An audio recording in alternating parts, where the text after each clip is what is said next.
All right. This great entertaining show continues. Here comes Canyon. Yeah. I love that Ernest walked up the ramp as they're playing Canyon's video. He didn't like go around the side. He went back up the ramp. Well, that's an experience for you. Hello, ladies. Boy, I really thought that was somebody wearing a wig on the left. Mm. How about they've never driven this forklift here, 'cause it's just mangling the carpet.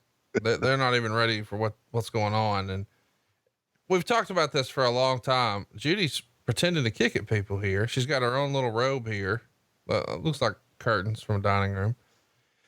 They don't really actually have Judy Bagwell on a pole. Instead, they've got her tied to a forklift, and here comes Canyon with a yellow hard hat, looking like a member of the YMCA. And up she goes. This is when he was ripping on DDP. Calling himself positively Canyon. That's right. Yep. Judy Bagwell on a pole. Wow. Just don't get your mom involved in a match. Oh, she's spitting at him. Now he yells, "Fuck you" to her. Of course. Hey, this is the attitude era of WCW. All right, here we go. Let's listen to Canyon's promo. Come on, talk to us. His mic never works. Bro, after this, It's working I've now. gotta ask. It's been a long time, but I've gotta ask. Who's better than Canyon? Nobody. I wasn't asking you. Everybody knows this match was supposed to be a Judy Bagwell on a pole match. That was my understanding. But I searched this entire second-rate country of Canada. Oh, come on now. He's been gone all week.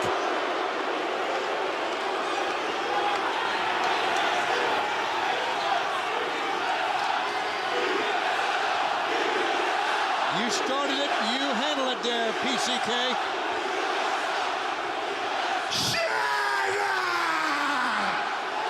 But bada bing, bada boom. He's gonna sling one.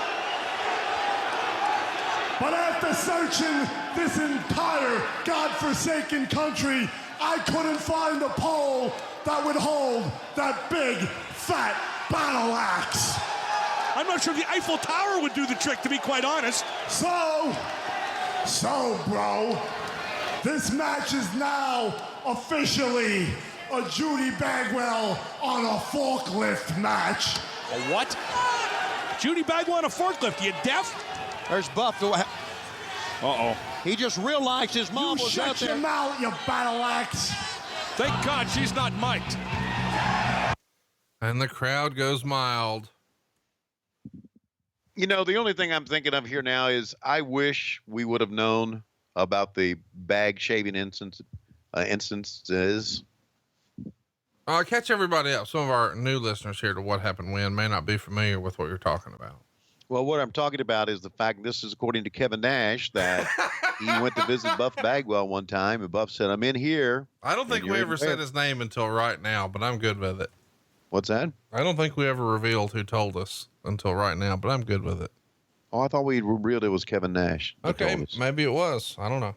Okay, so he walks in the bathroom and he said he saw Judy Bagwell shaving the ball sack of her son.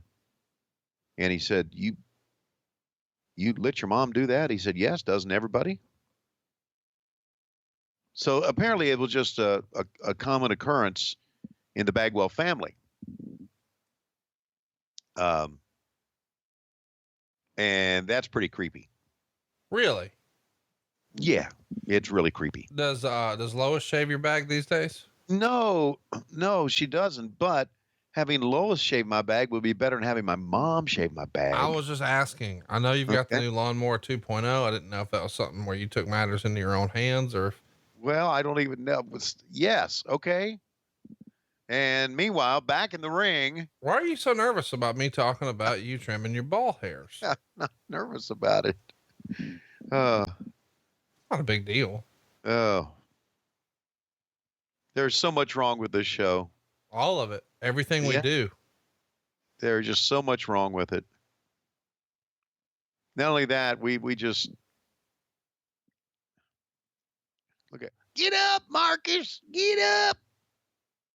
And she screamed, get up, Marcus, get up. What's wrong with this show? Well, the storyline so far.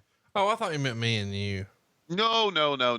You and I are doing all we can for this thing. I'm talking about this New Blood Rising show. But at least, look on the bright side. Every cloud has a silver lining, whatever type of cliche you want to use. We're not outdoors in Sturgis, are we? No. And we got that going for us. Yes, we do. What's he got here now? Oh my God, he's going to take that and shave buffs. No, wait a minute. This never works. What doesn't? Taking off it takes too long. Now that was as quick as we've seen it, but taking off the turnbuckle pad never works. Do you want to guess, how many stars Great Muta got in the last match, according to the Observer? 1. Yes. Do you want to guess how many this one gets? This is probably a dud. Star and 3/4. So nearly twice as good. Whoa. And we're going to have a nice little surprise here in the match at some point. Okay, good. And I like surprises. And I guess it got a little bit more. Get up, Marcus, get up. I think it probably got the star and 3/4 because, hey, Canyon could work. We knew that. He can do some good shit. Did Lois run down to Kato Fashions with Judy and pick at her outfit here? No. Kato Fashions. I thought it was the clearance aisle at TJ Maxx. You mean, right off of the window model at Lane Bryant? To act like you didn't pop at Kato Fashions. Fucking nailed it. If you know, you know. That's right. Kato Fashions. I haven't heard that in a long time. Lois went to Kato before. Shut up. I know. Oh, she probably did. I know she did. Every chick Lois's age went to Kato Fashion, and then after decided, you know what? It would be great if we could get a dilly bar. Roll time. Hey, Conrad, have you ever heard of goat yoga? Yeah. Uh-huh. Good God. You into that now? No, I just, I see Positively Canyon here, and I see him, kind of ripping on Diamond Dallas Page and Positively Page and everything. It makes me think of DDP yoga, which has turned my life around. Sure. And then I saw on YouTube, some people doing goat yoga. Yeah, it's like maybe 3 years old when it first popped off. But yeah, you do yoga with goats now. Goats stand on you, right? They stand on your back or your shoulders. Yeah, goat yoga. It's a real thing. What happened if the goat wants to take a shit? It just shits right on you. They probably charge a little extra for that and tell you it's part of the experience. All right. Meanwhile, see, never works. It never works. You know why it never works? It always turns the table on you. It's predictable. When someone takes the turnbuckle pad off, it is predictable that you are going to be the person that suffers it. God, come on, Marcus, come on. Oh, you're being real mean. Oh. Diamond cutter. And he kicked out of it. We're not done though. I bet we're not. One of my favorite, and listen to the music. They just hit DDP's music, but it's not DDP. It's David Arquette. Oh my God. My favorite world champion of all time.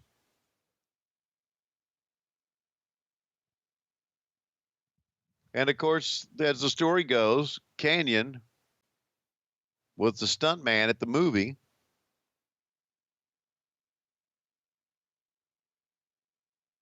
Ready to Rumble. Arquette comes in and gives him a high five, and it gets Buff Bagwell started.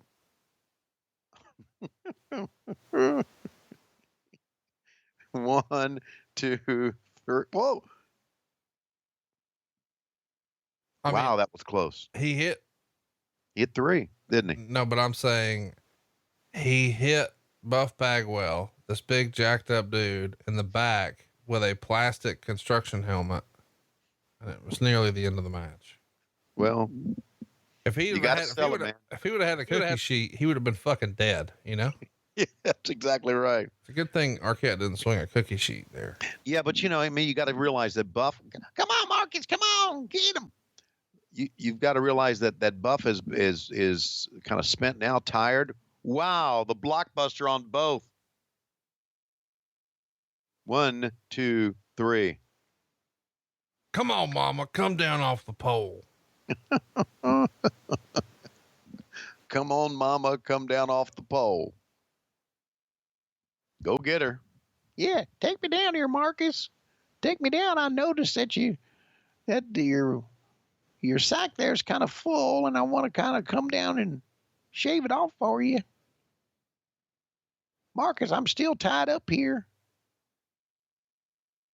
Oh, that hurts, Marcus. What hurts, Mom? My hand. I love you, Mom. I love you. All right. Thank you. Well, a happy ending. Wouldn't you say, Conrad? A happy ending. Yes. She's probably, look at her. You can she's flipping people off. Yes. Yes. You can probably tell just from looking at her that she's a Clemson fan. Wow. Wow. Some deep-seated anger there. What? I get it. I understand. Well, Oh, wow. Big pop on that one from the fans. Hey, by the way, I got an issue with you. I got a bone to pick with you. Oh, well, really? Yeah. You've never had a bone to pick with me. Okay. This is a daily occurrence with you, but go ahead. You missed mine and Bruce's anniversary. Really? Yeah. Yeah. It was our anniversary last Monday. Uh-huh. And so what did you guys do? Did you guys go on a date? No. We dropped a little bonus episode for fans of the show. We'd had something to wrestle for 3 years. Yeah. I wouldn't miss it, man. Here we go. The worst shit ever. Oz. Yeah.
great and powerful. Who are you? Who are you? The great and powerful Oz knows why you have come. How dare you come to me? I will show you who Oz really is. I will show the world who Oz really is.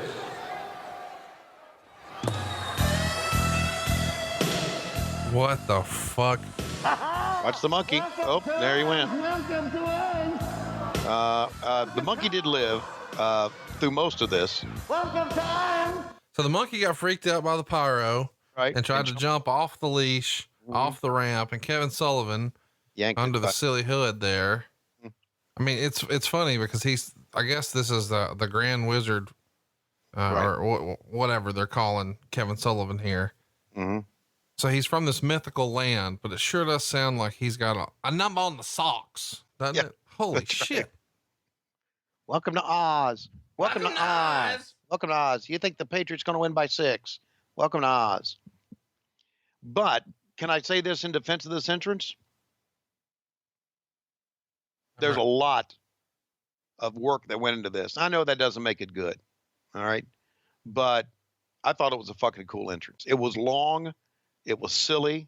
It was overdone. But Turner Broadcasting had the rights to the Wizard of Oz, and that's why we did it.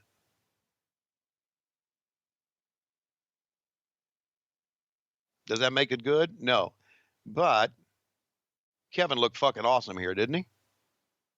No, Kevin does. And what's funny is it's a super fast match. They didn't even have the wizard or the monkey get out of the ring. Yeah. They're in the ring for the fucking massacre. Right. And Nash here rocking the gray hair like he is now. And the lights are going out here in the Bayfront Center. Yeah. And the lights are about to go out and this jib jobber. You know, I tell the story as they walked up the stairway, Kevin walked up the stairway leading Oz in, and the monkey jumped off again, his shoulder.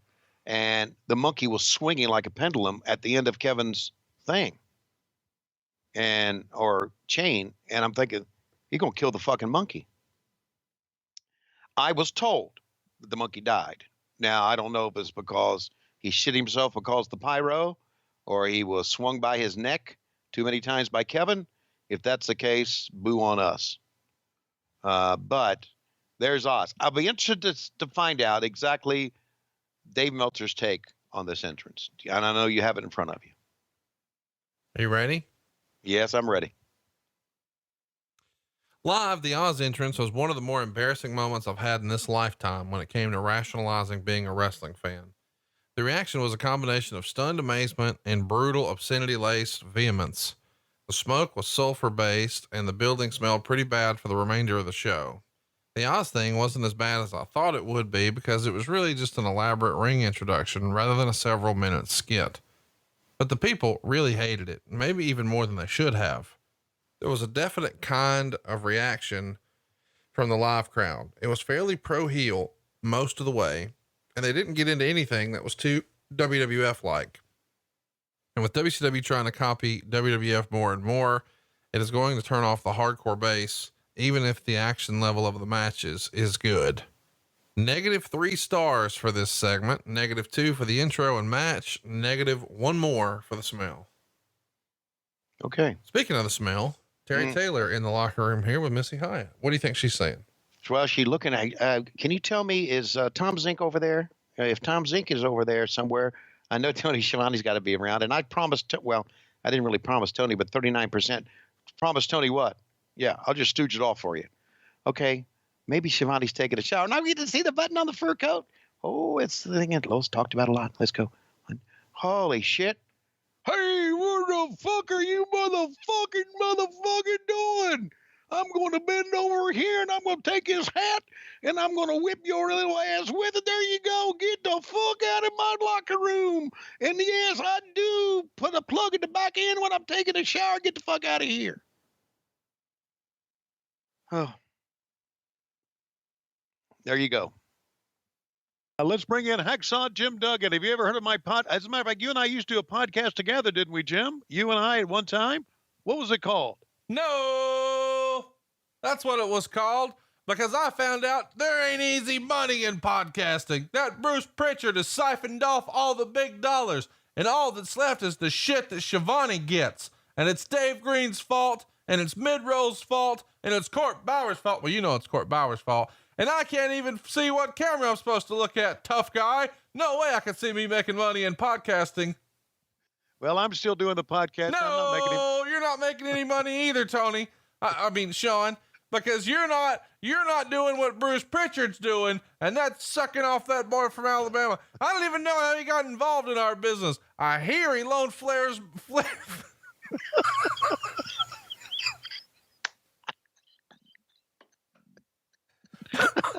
What are we doing? I don't know, but you doing Axel Jim Duggan is the fucking bomb, buddy. Well, what do you think? Well, are we still doing a podcast, Jim? No. Not ho, but no. By the way, I love me some Big Boss Man. He's a heel here. Yeah. But I still loved him. Well, yeah. What a great gimmick, you know? Absolutely. From Cobb County, Georgia. Look at that. Do you see what's on the sleeve there? The stars and bars, baby. Wow. How about that? By the way, in this era, my dad was a prison guard in 1990. He had a flat top. Yeah. So he had to dress similarly to this. I'm sure he didn't have the Confederate flag on his shoulder pads, though. He probably also didn't carry a nightstick and not button his shirt and have a pimp in tow everywhere he went. And you know what's funny is, in reality, Cobb County is one of the more modern metro counties in the state of Georgia. There's a lot more remote backwoods counties that this guy could have been from, but they said Cobb County, and that's actually where Ray Traylor was from in real life. Look at that. It probably also just rolled off the tongue, you know, like right. Cobb County has a ring to it, you know, right. Compared to saying he's from Douglasville. That's right. Or Oglethorpe County. Yeah. Yeah. By the way, two legit badasses here when they want to be. I mean, people have said for years and years, you just absolutely do not mess with Hacksaw Jim Duggan. And Big Boss Man here is still a youngster and moves like crazy for everybody. Yeah. I mean, Ray Traylor is one of the guys, I've said this before, back on an old Saturday night edition that we did, was one of those guys when we first saw him as a job. Look how he can bump for a guy his size. We first saw him as a job guy on WCW Saturday night. Dusty Rhodes says, there's got to be something we can do with this kid. Because we had seen a lot of big kids, and you know what? I always thought Slick was pretty fucking cool as well. He was Teddy Long before there was Teddy Long. Isn't it weird though, that he's like a preacher, but he's supposed to be a pimp here? Yeah, I know. And again, I go back to the old standby when, if you go back and you take a look at the video cassette of, the music videos, what were they called? It wasn't Jackhammer. It was, Sledgehammer. Yeah. Yeah. Sledgehammer, whatever. And they got a picture of him in like a Kentucky Fried Chicken sitting in there. And he said, man, what do you want to bother me for eating my yard? Wait. You're talking about Pile Driver. Pile Driver. Yes. I thought you were talking about the old MTV. No. Okay. And he said, and then I'm thinking, wow, how did they get away with this shit? But again, it's a different era. But I like Slick. I thought he was a very good manager. I thought obviously he was wonderful with Akeem. I liked all that stuff. Really did.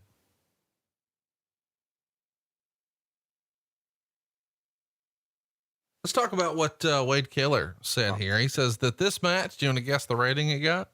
Yeah, this probably got a D-. It got a D. Yeah. Boss Man took some really awesome bumps for a big man, but the match was not good enough to keep interest. Serious business. Did Hacksaw Jim Duggan have a good match outside of the Bill Watts territory? Not saying that to be funny. Real question.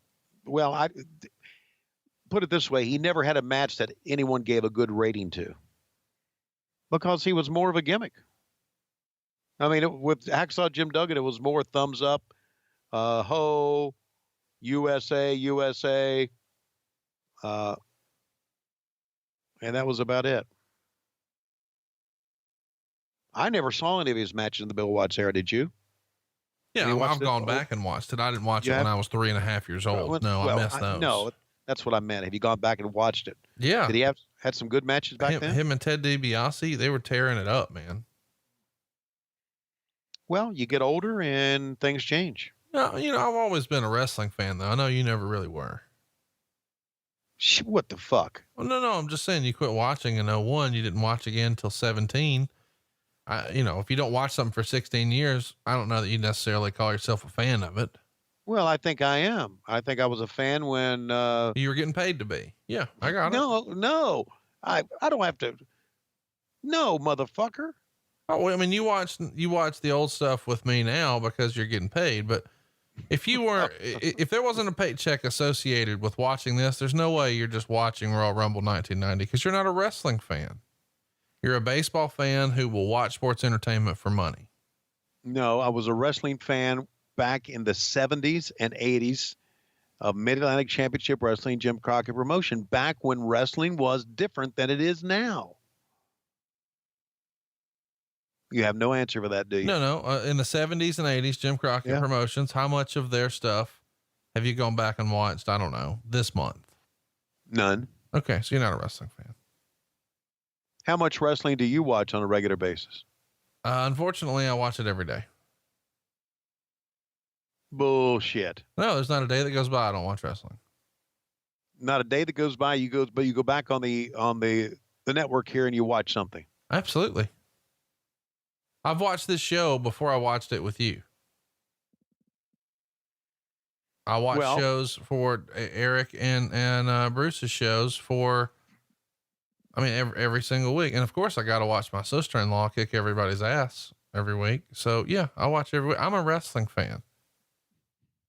To you, this is just clocking in. No, all right. The slapdicks are going to pay me to talk about Hacksaw. Here we go. I'm gonna do some silly voices. You know what? I don't know if it's the marriage into the Flair family or not, but you've changed. Oh, I have. Yeah. Huh. Well, I don't know that you even know that I'm married because you didn't come. You were invited, but you didn't show. I guess because there was no payday involved, right? You would call it now. If I would have told you now, Tony, if you come over, there's a paycheck involved. You could drag that out again, huh? You could drag that shit out again. No, I'm just saying, like, I must have bruised you to the core by not showing up. I came to your fucking daughter who had never met before's fucking wedding. And you didn't come to fucking mine. You know why you were there? Why? Because you were the reason we had the wedding. Without you, we wouldn't have had a wedding. That's why. Well, that means I should have been able to Skype in and do a toast. Do you know what? And now, before they exchange their vows, let's go to Huntsville, Alabama, where Conrad Thompson on Skype has something he wants to say. Yeah, that fucking Tony. Oh, it's church, Conrad. No, wait, hang on. Are you going to tell me that I couldn't come do a toast? Look, what was that? Listen, here's the deal. Did I not send my son to the wedding? Did I just say I'm going to have somebody there? Yeah. He had somebody here. I didn't know that that's what I could have done. Cause if I would have known that was an option, I would have sent Jay-Z in his fucking pineapple suit to your wedding. Hey y'all, I'm here representing Conrad Thompson. You want to pose with this belt? Yeah, I'm wearing white shades inside. You want to see some nudes of my wife? Take a look here. Look here. I'll text them to you. No, zoom in on that, man. She ain't got no butthole. Check it out. Stop it. I just made all that up. Listen, I was talking to Lois about the show that we did in Charlotte, and I said Jay-Z was there. She said, "Who's Jay-Z?" I said, "Well, he was there. He and Chelsea were there to help us out." I said, you ever seen any picture of Jay-Z? She said, no. And I went on Twitter and showed him in the pineapple suit with those white sunglasses. She went, "What the fuck is that?" I know. I said, "That's Jay-Z." How about when he meets Lois? Here's what he's going to say. "Hey, baby, you want to take a picture of this dome globe? You know, Ric Flair had one like this. Wasn't as nice as this one. Hold it up real high. There you go. Now stick your hip out. Point your toes toward me. There you go. Now on three, I want you to say Bojangles. 1, 2, 3. Bojangles. There you go, baby." It's quite a turd cutter you got on you, Miss Schiavone. Quite a turd cutter. Tony Schiavone, he's a lucky man. See, my wife ain't got no turd cutter. We're just taking it day by day.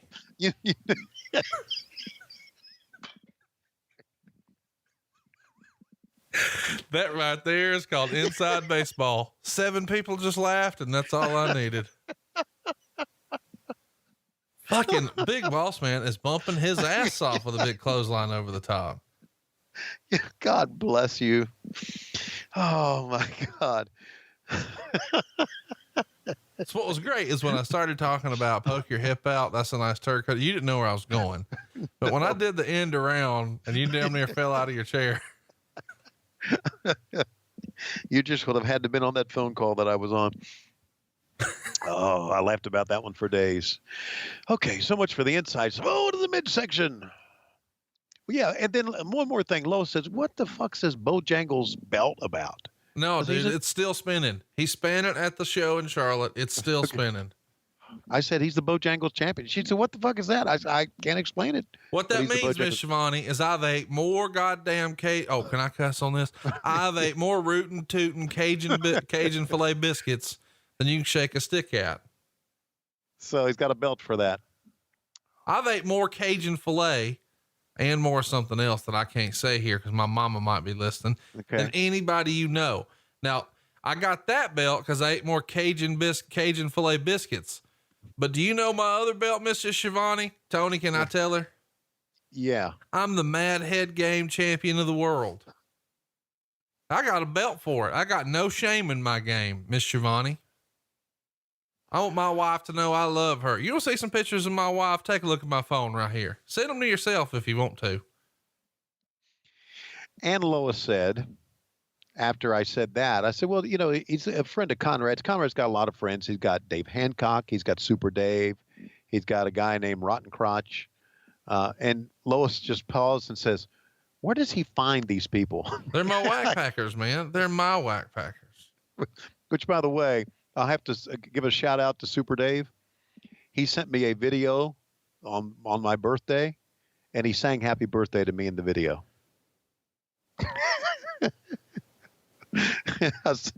I had to watch it twice to make sure I was. You and Super Dave have a lot in common. Do you know what his wife got him last week? No, what? A lightsaber. Like, I think it's illegal to even own, but it's like you hit a button and a fucking laser shoots up. And as he moves around, it goes, whoom, whoom. And like had to be shipped over here from China. It's like illegal or something. Really? Yeah. He's got to shoot lightsaber. Wow. I'm gonna have to get him to bring that one of our. He could like go outside and like really whack like trees, not like a whole tree, but like it'd burn up some leaves or something. Wow. Pretty good. So I think what he wants to do is he wants to do the old no hair, no flare and see if he can give a little trim by lightsaber. Trim by lightsaber. That would be good. So Slick gets hit in the ass. Meanwhile, we talk over a D match. And now, wow. There comes the chair. He's got furniture. Yeah. Oh, he nearly got him with that second one. You're not kidding. He did. Man, if he would have hit him in the head with that second one, it would have been serious. I don't know. I mean, it wouldn't have taken his eye out. By the way, I feel like Hacksaw was really playing up the cross-eyed gimmick more than normal in this show. Yeah, you're probably right. USA, USA, USA, US. Oh, I just now saw the rebel flag. I missed it this whole time. Isn't that something? Right on the sleeve there. I mean, you know what though? They may have had that back in the day. Like, not kidding. Like, oh yeah. People just, you know, it definitely had a different connotation.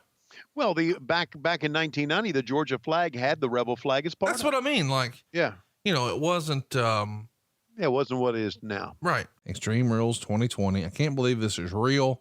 Yeah. I feel like we're being punished here, but pull your cock out and go to season 12, episode 1 of Extreme Rules. That's Extreme Rules 2020. Went down July of last year. You want to go to 2 hours, 12 minutes and 35 seconds. That's 2 hours, 12 minutes and 35 seconds. Tony, you've never seen this, right? No, I've not. And I've heard about it, but when I see that it was called the horror show, Extreme Rules, I was thinking, what? Yeah. Why the horror show? Bray Wyatt, baby. The Fiend. Okay, I get it. And I guess that horror movies are kind of cool. Do you like horror movies? I saw one this past Wednesday night that involved a pizza cutter. You stupid son of a bitch. Do you like horror movies? Nope. Think they're fucking lame. Yeah, I do too. I have no interest in horror movies. Me neither. Yeah. But a lot of people do. A lot of people love them. So I guess this was their way. And I know Bray Wyatt, the Fiend, I guess this was their way of, let's bring in the horror movie genre. So we're going to see a swamp fight, right? I think that's what we're watching right now. And I can't believe this is real, but, it's going to be between Bray Wyatt and Braun Strowman. Here's a spoiler for you. The readers of the Wrestling Observer newsletter gave this show, the whole show, 11.8% thumbs up. Yeah. Wow. 89% thought it sucked a dick. And, when it came to the worst match of the night poll, Sasha and Asuka got 10 votes. Seth Rollins and Rey Mysterio got 29 votes. Wow. Bailey and Nikki Cross got 36 votes. But the match we're about to watch, when it came to the worst match poll, per the readers of the Wrestling Observer, Bray Wyatt and Braun Strowman got 182 votes. Whoa. Meltzer would say there may have never been a poorly received pay-per-view show that featured such a high quality of in-ring performances that WWE's horror show at Extreme Rules on 7/19 in Orlando. On paper, the matches look good. The show was booked to stay under 3 hours, which was a good length, and remove the too long aspect that has plagued far too many WWE shows. But people leave based on the last impression, and the Bray Wyatt Braun Strowman swamp match was poorly received. Really, it was awful. Well, I would like for you to say hello to Adam Simmons of Missouri for coming up with this for us to watch. It's a 17-minute shit show. Mm-hmm. It's a swamp match, and we want you to watch it with us. So it's Extreme Rules, episode 1 of season 12. Thanks a lot, Peacock. Go to 2 hours, 12 minutes, 35 seconds. Tony, I'm queued up, rip roaring, ready to go. Just need a countdown from you. Okay, here we go. In 3, 2, 1, play. Moments ago, but it is now time for our main event. Ladies and gentlemen, Bray Wyatt fancies himself as this modern day Dr. Frankenstein, and he's created this monster in his own image named Braun Strowman. The problem is, Braun Strowman did not want to follow the evil path set out by Bray Wyatt. So now Bray believes he needs to slay the monster in the place where it was created, the Wyatt family swamp. We've heard the tales from both Braun and Bray of the horrors of the swamp. Venomous serpents, alligators. But the question on everyone's mind is, what sort of unforeseen terror is lurking beneath the surface of the brackish waters? Well, let's find out, because it is time for the swamp fight. Holy shit, a scripted intro for the announcers. That sucked.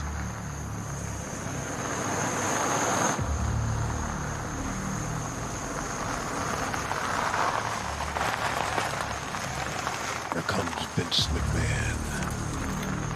Bruce Pritchard's driving the truck.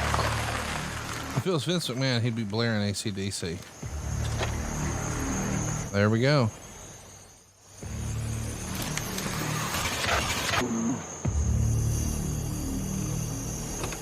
You know what he should do?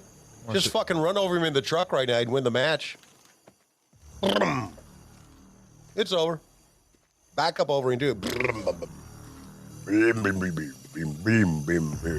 Hey, is this Duck Dynasty? Man, that's a deep cut right there, but you nailed it. Duck Dynasty. Yeah, it's Duck Dynasty. Come over here and suck my dynasty dick. All right, then. Wait a minute. Somebody looking for a tow? I got a tow truck here. I'm home. He does look like Lizard Lick Towing, doesn't he? It all went to motherfucking black in the... Fuck. Wait, how did he cut off Bray's headlights to his truck? Well, you know, he's evil. He can do oh shit! What that on the right there? Oh fuck! Well, I can't even read that. You know, I never saw this either. You didn't? I didn't realize I never saw this until just now. Okay. This is all brand new for me. Okay. I think I watched this pay-per-view, but when this match started, I was like, nah, I'm good. Yeah, I got to go take a shit. So thanks a lot for making me watch it today, Tony. No, hey, Adam Simmons, would you shit on Adam for a second? Please. First of all, the only good Simmons is Bill. Everybody knows that. Oh, look. Oh my God, that motherfucking pig. Is that Lois's pet? If he's got hair and it sheds, it would be. There we go. Finally got a. Oh. Is that actually Bray Wyatt? That can't be Bray. No, these are random guys. These are like henchmen.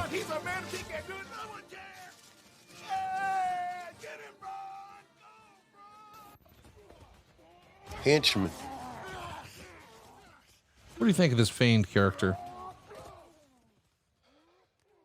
Well, I think it's very creative, very inventive, but I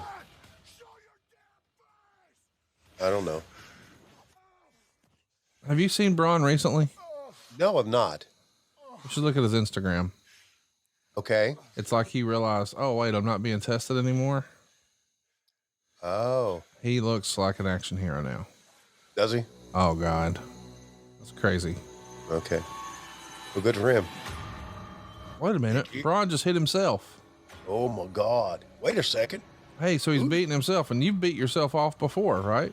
That's, well, have you?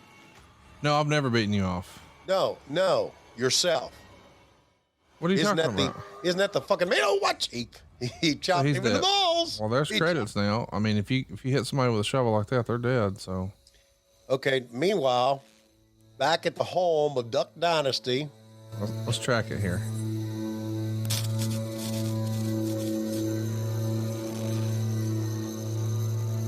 I thought we were going to get some sort of voiceover from Bray. They're going to show his pecker. Oh, I hope not. No, he's chained up. That's probably how we woke up. What do you mean I'm released? Did they release him? Yeah, he's coming in for y'all. He is? He's the big surprise at the United Center. You didn't hear people chanting the other day? You announced United Center, and they were Braun Strowman. Braun Strowman. I thought they chanted CM Punk. Oh, yeah, you're probably right. No one's ever chanted Braun Strowman. Did they release Braun Strowman? That's man. I don't follow this shit like you do. Maybe I should. Maybe I should. The old school theme music. And I like this. This is a nice touch. I know you weren't really paying attention to wrestling back then, but this was cool. It was like a new Waylon Mercy character. It was like, based on the Cape Fear character. Right. And he came out with that, and everybody turned their lights on their cell phones, and he would say, follow the buzzards. And when Twitter really started to take off in wrestling, I was like, man, his name on Twitter should be the buzzards. So you could just tell everybody follow at the buzzards. Right. It's great. Well, he is part of one great wrestling family. For sure. How about that in the background out there? You need to get Lois to set one of those up in your backyard, and she could call it her she shed. You in the loop on this, the she sheds? Yeah. I've heard about the she. She's got a she shed. It's called the basement.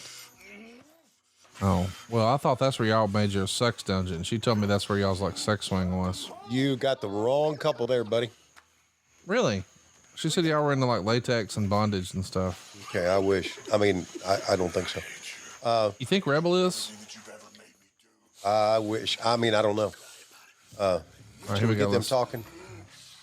If we must. Right here. Yeah, you want to hurt me? You can't hurt me. I'm already dead. Oh, Man, have I missed you? Boy, I have missed you. And I've been watching you. have to say, I'm proud. Yeah. You really made something of yourself and the people. They love you, Braun, and it really gets my heart bumping. But of course, I know that your success, it is borrowed, it is temporary. When your 15 minutes is up, what will they think of you now? What will they think of you? Who will stand beside you? Who will have your back? I know the answer. Because you can't see where you belong. I know where I don't care. I can't tell for the life of me. You won't understand that I... Can I interrupt here for a second? If you must. Okay, thank you. You can dip the sound down here if you want. Okay, it is easy. It is really easy for someone from AEW to shit on the WWE, right? Yeah. And it's really easy for the WWE and their fanboys to shit on what we do in AEW. I get it. Yeah. But let me give this statement here that I know I'm right about. Okay? If you're going to have a cinematic match, then have a fucking match. Don't have two goofs talking and one looking like he's trying to take a shit in a rocking chair.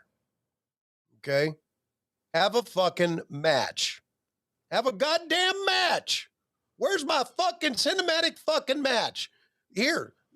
They're telling the story. The match is going to come. Well, why don't you have a little patience? Why do you got to go straight to the fucking? Why can't you do some foreplay? He's trying to tell a story and you won't let him. Fire every fucking writer you've ever had.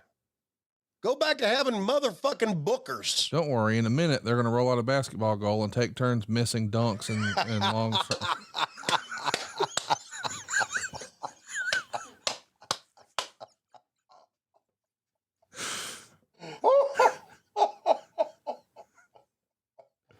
I knew that would get you.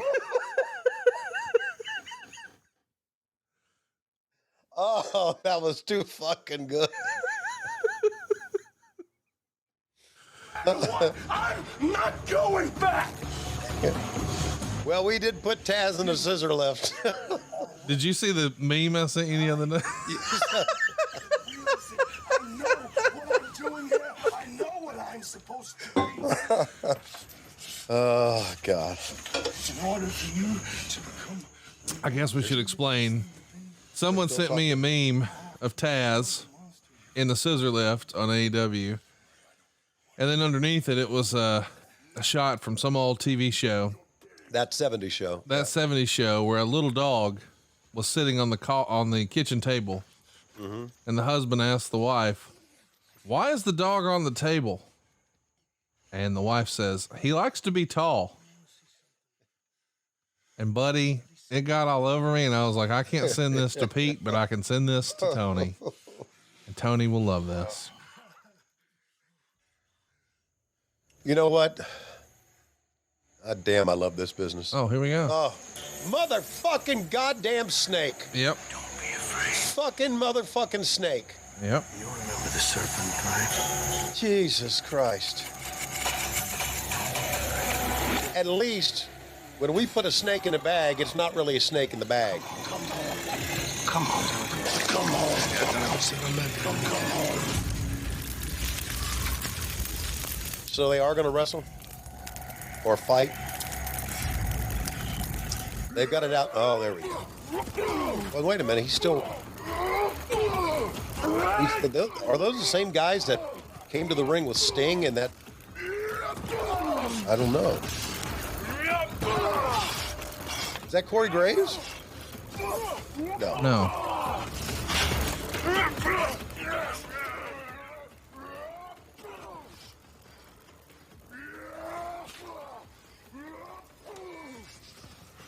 I don't think I want to get hit in the face with a shovel. No. They cut on it, so yeah. Who is this guy? I don't know, but he's on fire. They burned him.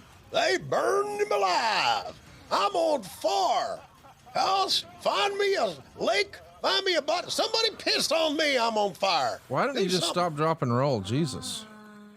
Oh, well, who's that talking? It wouldn't be. Is that Sister Abigail? You don't need to do this.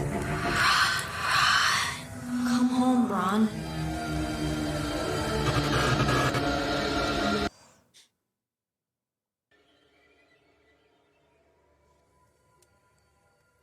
You know you've always wanted to be together. Follow me, Braun. Well, now I'm getting aroused here a little bit. So you would follow her? Well, what do you think? Well, I think you need to be careful what you say here because you don't want to upset your girlfriends, Rebel and Britt. Okay. I'll just shut up and let's listen. Well, they're not on the paywall here. You can talk about whatever. I guess. Okay. Man, who's that good-looking woman back there in that shroud? Sure. Thank God.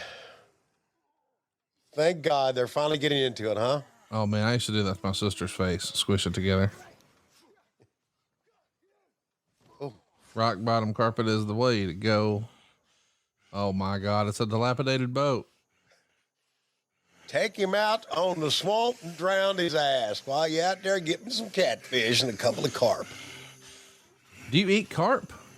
You know the best way to cook a carp? Throw it in the trash can? No, you take a cedar plank, put oil on it like olive oil and spices, put the carp on there, let it bake for like 2 hours, take it out, throw away the carp, and eat the board. Oh, man. You say eat the board? Eat the board. Eat the plank. You want to see a giant carp? Is that a giant carp or are you just glad to see me? Look at your phone. One of the installers at the lake house who's putting in hardwood. He went fishing on his lunch break at the boathouse. Yeah, man. It's like one of the world's biggest carp I've ever seen. Wow. And he's probably got like plastic and some sort of bottle caps and junk in his belly. I'll never know. Oh my gosh. Eat anything. What's going to happen here with this dilapidated boat? Going to go to the Conrad Edison Boathouse. Conrad Edison Boathouse. I wouldn't get in that fucking water because they may be fucking gators in there. Oh, there we go. Thank God. Now we're back to a match. He's trying to drown his ass, okay? There's a little bit... There's a gator's eye. There's a little bit difference than, than trying to cut a guy with the pizza cutter and trying to drown him. He's trying to kill him. We're going for murder here.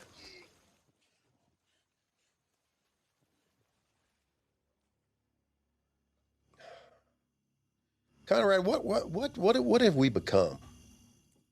Well, you gotta remember, it's easy for us to sit and judge this. Of course it is. This is last July, height of the pandemic. Well, I guess it's back now. There's more active case of coronavirus here in Alabama in July of 2021 than there was in July of 2020. How about that? World's coming to an end. You know that. I'm glad we're broadcasting for the final time. No. Me and you are going to be in our holes continuing to be the voice of your pandemic, part 2. This is the song that never ends. But unfortunately, Braun's wrestling career did.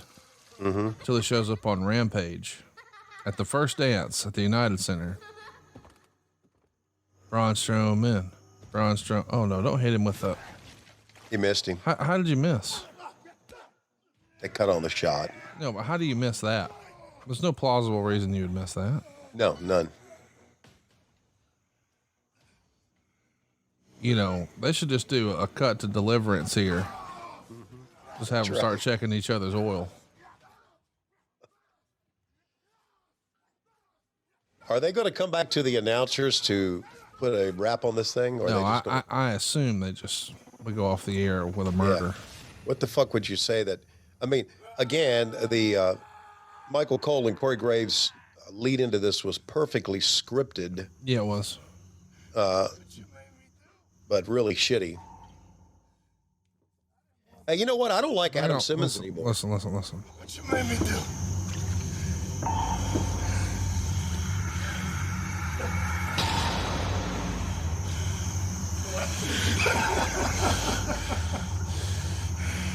So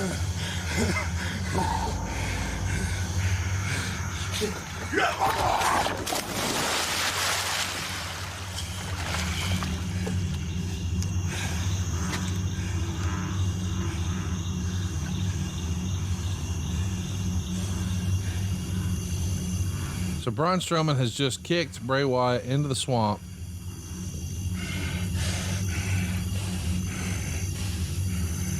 Gotta have a hand shoot up.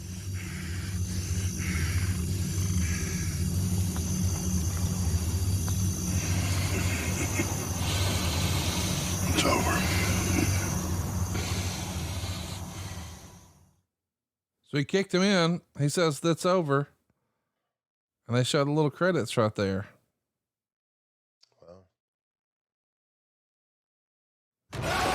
Oh.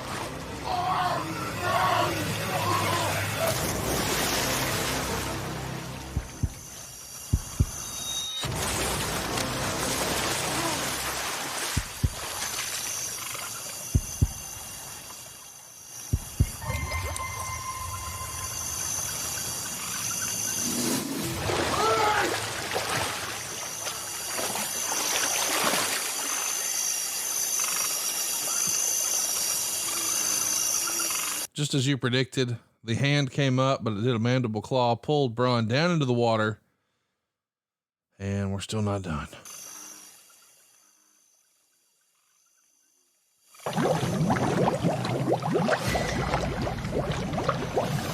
So like the water was bubbling, but now the water's red. It's like Rebel's hot tub.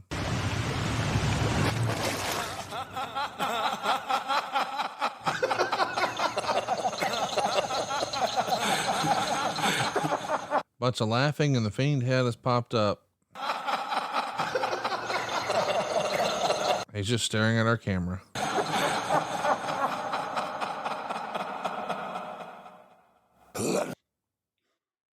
Fade to black, and we're done. Give me Wahoo McDaniel and Ric Flair in an Indian strap match, please. So I'll get this out of my mind. Meltzer said, these type of matches are already running their course, because once you had the Boneyard match and the Stadium Stampede, everything looks bad in comparison. Exactly. But this was bad in comparison to the Edge Orton match at Mania. It just sucked. Wyatt was in a lab in his swamp house. Strowman showed up and a bunch of guys attacked him while Wyatt acted like a cheerleader. It looked like the leftover ninjas from the Tozawa R-Truth feud. Then Strowman got hit in the head with a shovel by the original Braun Strowman. He was knocked out. He ended up in a loose chain, but was theoretically helpless in the lab when he regained consciousness. Wyatt told Strowman that he was really dead. Then Wyatt tried to recruit Strowman. He said he was proud of Strowman's success on his own and that the people love him. But that success is on borrowed time and temporary. And when your 15 minutes is up, who will still be with him and have his back? Of course, we know the answer is not WWE. Wyatt said that he's not Strowman's enemy and wanted him to turn back to what he once was. Strowman vowed he would never go back to doing Wyatt's bidding. Then Wyatt was beating up all kinds of guys, including a guy with a shovel. He broke the shovel and the guy fell into the fire pit and was on fire when Strowman laughed. Then they showed Alexa Bliss as Sister Abigail, and she told Strowman, "You always wanted us to be together and we can be together forever."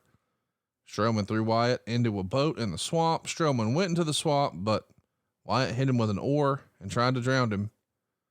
Wyatt was beating on Strowman with the oar. Strowman came back and hit Wyatt over and over with the oar. Then the credits rolled, but like a horror movie, it kept going. It ended with Wyatt using the mandible claw while both were in the water filled with blood, and the Fiend showed up. So I guess Strowman was killed until Friday. This segment was so far out of touch with the pulse of the audience, it reminded me of 98 to 2000 WCW when they were running off viewers at a record pace. That's how bad this was.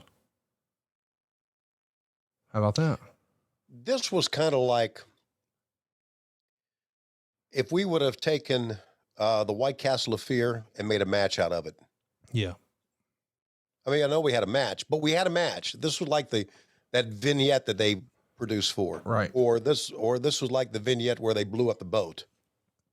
Right. It just made a match out of it. So it would have been cool to have a little vignette, then have them go to the ring, I think. But yeah, this one sucked. And it's coming from a wrestling fan, not an AEW guy. Okay. Yeah. Please. It is. And so, and again, like I said, Adam Simmons, who I talked to, we had him on right before, just a great guy and a big supporter of ours. What the fuck is wrong with you, Adam? Yeah. All right, buddy. Well, the only good news out of all of this, I do have some good news. Oh, I would love to hear anything good. I mean, okay. It's not news for you, but it may be for our listeners on Patreon. Oh, the good news is all the old 86 stuff is on the cock now. Oh yeah. So we got something good to watch and not just swamp fights. That's right. Which I'm really surprised you didn't like, because didn't you tell me that you and Raven used to sit in your hotel rooms and whack off to Swamp Thing? I'm pretty sure you told me that. I think you said that here on the show. No, we whacked off to something else. I think his mom. Raven's mom has got it going on. I like Raven. That. Okay. Well, boys and girls, thanks for all you do for us here on Patreon. We greatly appreciate your support on WHW Monday. I wish that we had something longer to watch here and poke fun at and talk about, et cetera, et cetera. But I don't know where to go. I mean, after we've just seen a man murdered and whatnot. Well, you could lend your 2 cents into motherfucking Adam Simmons, because I've been doing it the entire show. Well, you know, it's not, he's trying to help us, in fairness. He knows that when we watch bad stuff, usually hilarity happens, but this was so bad and so like out of left field. Mm-hmm. I don't really know how to, I mean, what do we do with that? Just chalk it up to just, and 30 minutes we'll never get back in our lives. Yeah, it is 30 minutes we'll never get back in our lives. But thankfully, more 1986 is around the corner. I'm loving what we're doing, and I can't wait to bust your balls more about everything that AEW is doing, but I'll do it on the main feed. Yes. But by the way, another bonus podcast here in July is coming up. What? We got to do this again? No, wait, it's not going to be a swamp fight. It's going to be something different. Oh, thank God. I was going to say, I don't know how many more of those I want to watch. But right now, motherfuckers, Adam Simmons in your life is desperately out of time. We gotta go.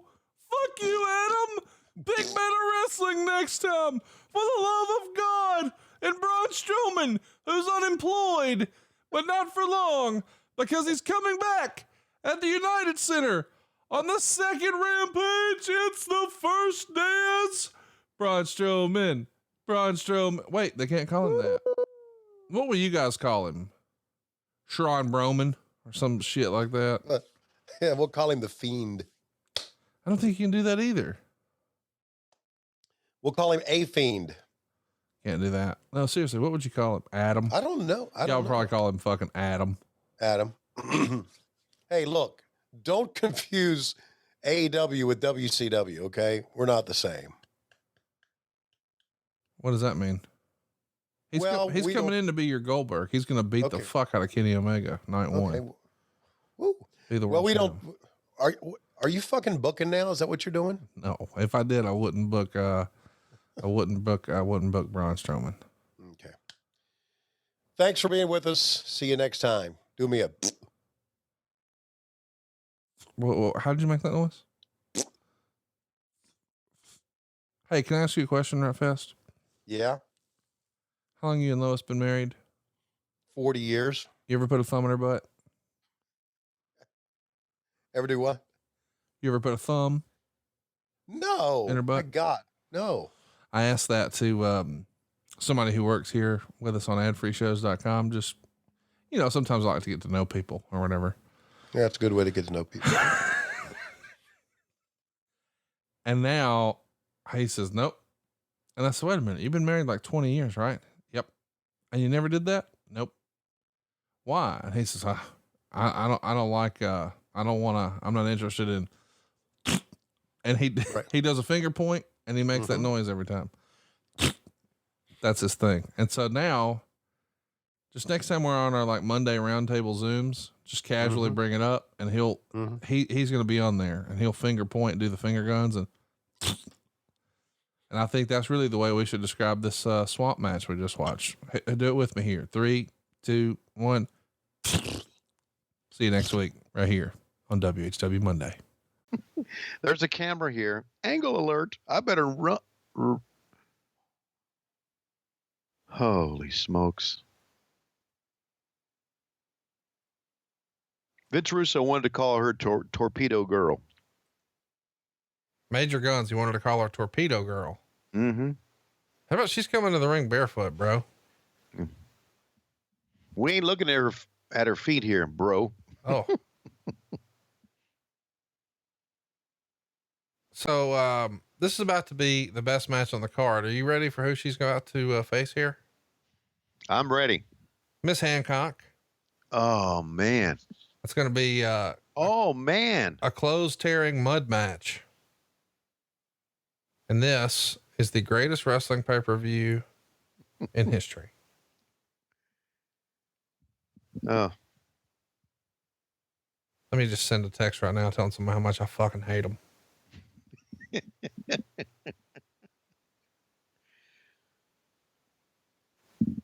Well, this has some, this has some potential. Just walk into the ring. Don't you agree? I'm pretty fired up about it. Yeah, I am too. Meltzer would say this was terrible wrestling, but it delivered as much, if not more than promised, with camera shots up Keebler's butt and Gunn's implants being threatened by the size of her top way too long. Actually, for the fans who came specifically to see this match, at least it delivered on what they came to see from it. Guns had a breast exposed. What was even worse is they went to the gym and tried to work out a match, which was about as two kids on their front lawn. Guns wound up in a typical bikini. Hancock had very short shorts and a more conservative bikini top she was down to. They ended up in the mud. Hancock faked a cramp getting in the mud and she collapsed, apparently doing a miscarriage angle, and was pinned. Although the next night they explained that if she was pregnant, with the tone of the announcement, a direct ripoff of Beulah in ECW years ago, Guns and David Flair freaked out as they stretchered her out to an ambulance. I guess the big swerve here is they'll try and tease that Dave isn't the father.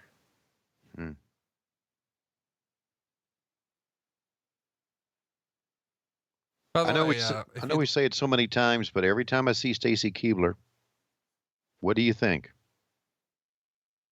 That you want to smack David Flair in the mouth? I told you I just had to send a text telling somebody how much I hated him.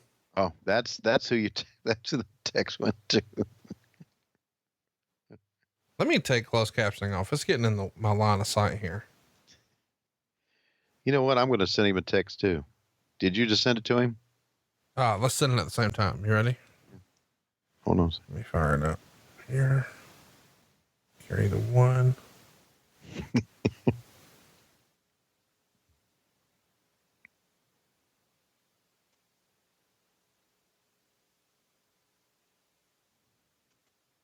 Okay, ready? Hang on. Watching WCW in 2000 with Tony, friendly reminder, we fucking hate you. Mm-hmm. We both fucking hate you. All right, on 3. 1, 2, 3, send. Very good. Oh, well, we missed some things. Major Gunn's shirt is off. Mm-hmm. That's all right. We got plenty to watch. You know, I would say the fans aren't into this because they're not jumping and cheering, but people probably can't stand up right now.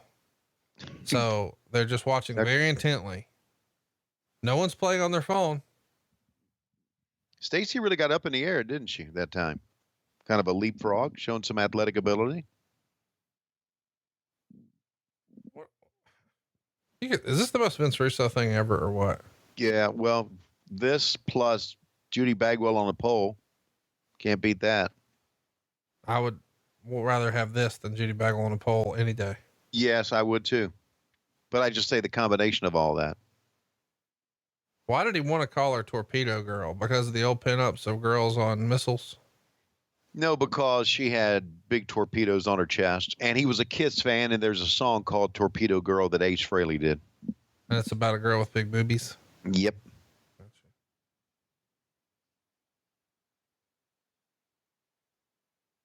So wait a minute. You're acting offended by these rap songs, but you were listening to perverted Kiss songs? But they didn't go out and use these words. Can't you leave anything to the imagination? Instead of going right out and saying it. Look at this, man. Look at that. Stacy, pretty athletic. Well, she was a former cheerleader. I get it, but she's very athletic. God dang. I hate it more with every passing minute of this. This is without question the best match on the card so far. Yeah. Yes, it is. I'm sure if she gets a boob exposed, I'm sure the network edited it out. Well, Tony, don't act like it's something you can't wait to see. We sent you her actual vagina in the mail.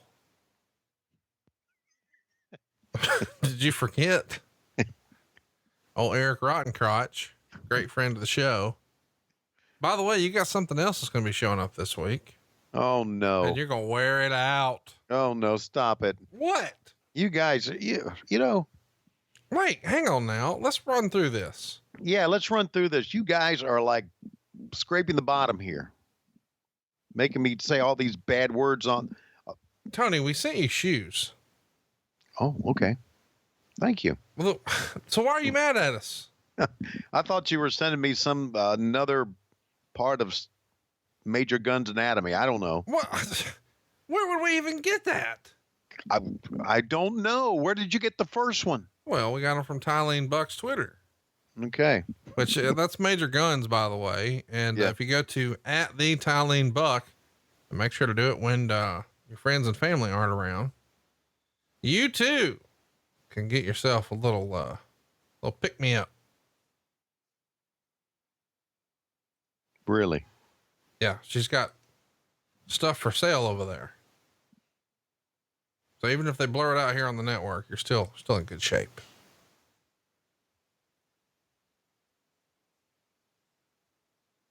Here we go. Oh man.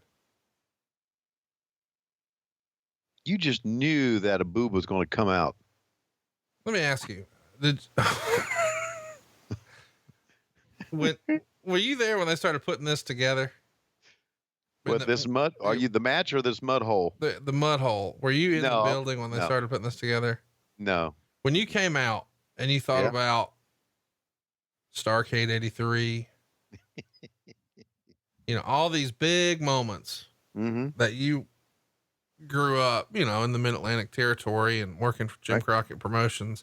And you see a mud pit. Yeah. Like you were down at Dirty Dave's Bottoms Up Booby Bungalow Saloon right off Route 4. Were you at all regretful or ashamed of your life choices and career decisions? Yes. Oh, there's the miscarriage. This is the best shot of the night.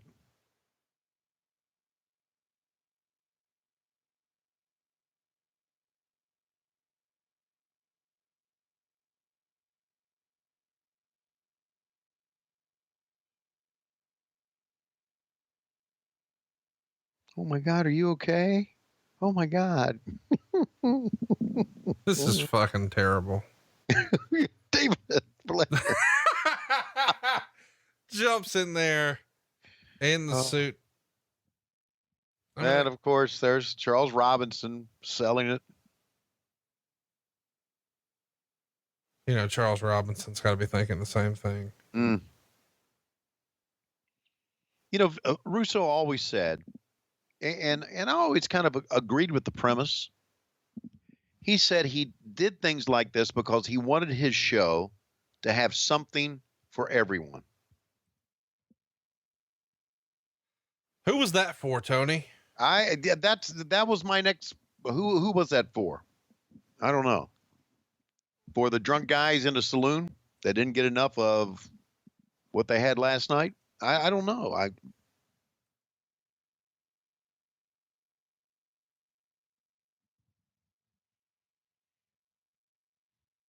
And now we're all concerned about Stacy.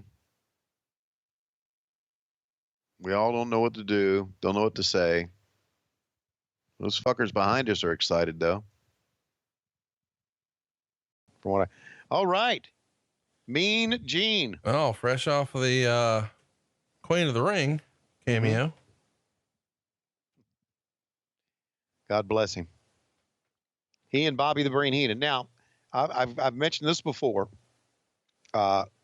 We are watching this at Canyons, and Heenan called Gene Tony. And everybody was sitting around me and went, oh, did he just call him Tony? I said, I think he did. And even Gene reacted to it.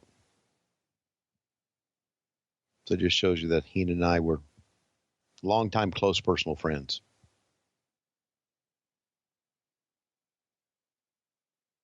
It's a shame, isn't it, that we've lost both of those guys? It is.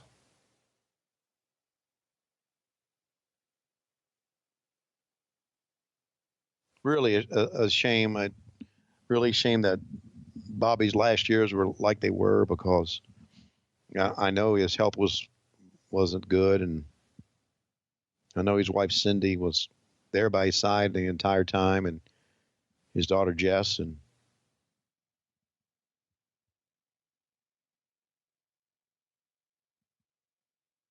it's weird how time rolls on. Yeah, it is.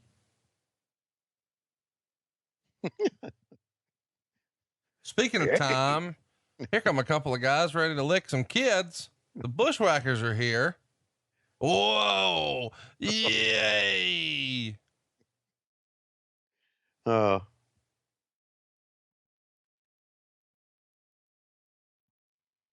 Before they were the Bushwhackers and they were the sheep herders, they could bleed with the best of them. You ever seen any of their old school matches? I have. They were hardcore, man. They were, man. Wow. Duke the Dumpster Drosay, who's back on the convention circuit, coming to a town near you for pictures and autographs. Probably one of your favorites. One of my favorites? I would assume. I mean, it's a garbage man gimmick. I mean, how would Jim Herd pitch that? Hey, got this idea. We're having the guy. It's a guy that you see at your house every week. He comes by every Tuesday, and he has he's a garbage man, and we'll give him a goddamn garbage can, and he'll take that goddamn garbage can. He'll put it over somebody's head. He'll goddamn drop kick, and that's how he win the goddamn match. Book it. And there's the madman from the Sudan. Oh, go fuck yourself. Go fuck yourself.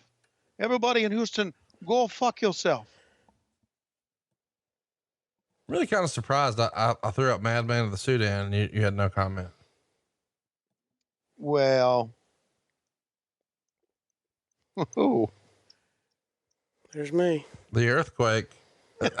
By the way, that was not Abdullah the Butcher, and I was hoping you'd correct me, but the Butcher, right? Did you even know that nickname, or are you just waiting? Yes, I knew Abdullah the Butcher, the Madman of the Sudan. Are you mad?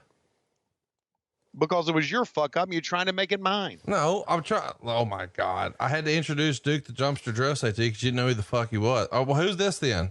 I have this is the Goon. Yeah, it's Bill Irwin, you fuck. I was trying to be funny and you just not. Yeah, boy.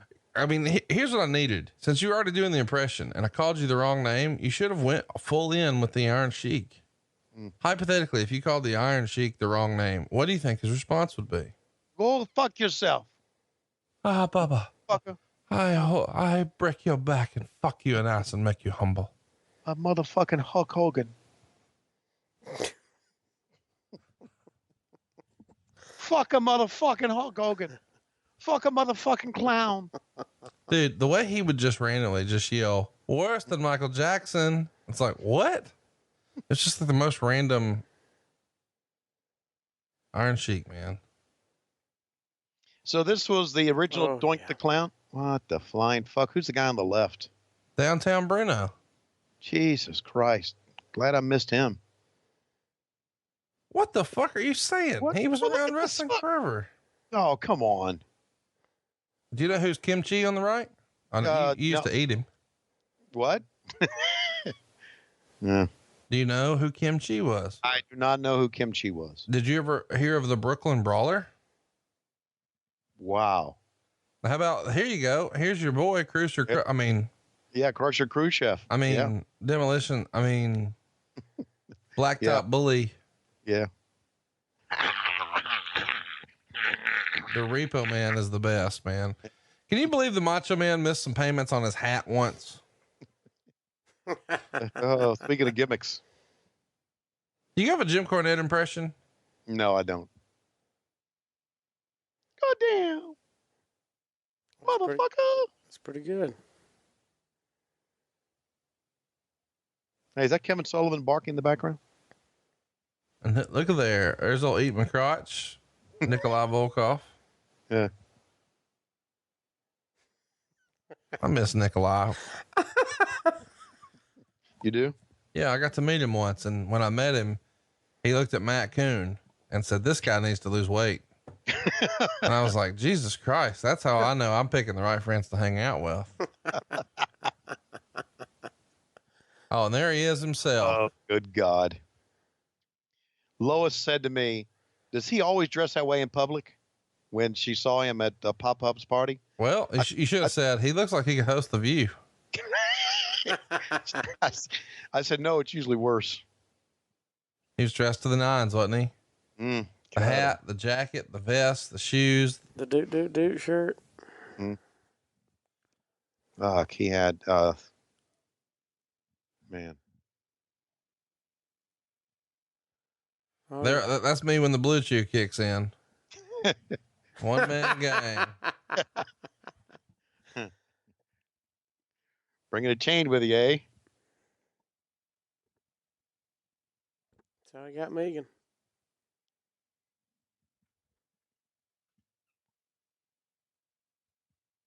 And check out who's next here.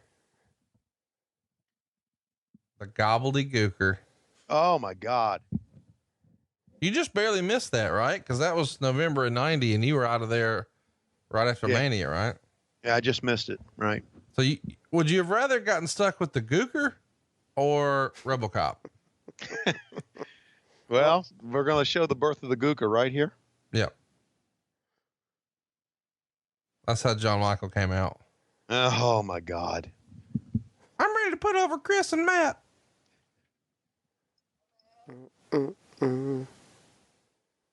So chat me up. Rebel Cop or Gooker? Gooker. Wow. Not a fan of Rebel Cop. No. How about Dusty's favorite son-in-law? The Shockmaster? Yeah. What'd you like better, Tugboat or Shockmaster? Oh, Shockmaster for sure. Should I go as Tugboat for Halloween? I think I could be Tugboat. You could. Wait, why don't we be National Disasters? Let's do it. Okay. Tony, it's my wedding anniversary, so you can't come. You got baseball or football or basketball or whatever. You were married on Halloween? How is Hillbilly Jim here? Is his phone still not ringing with opportunity? Huh.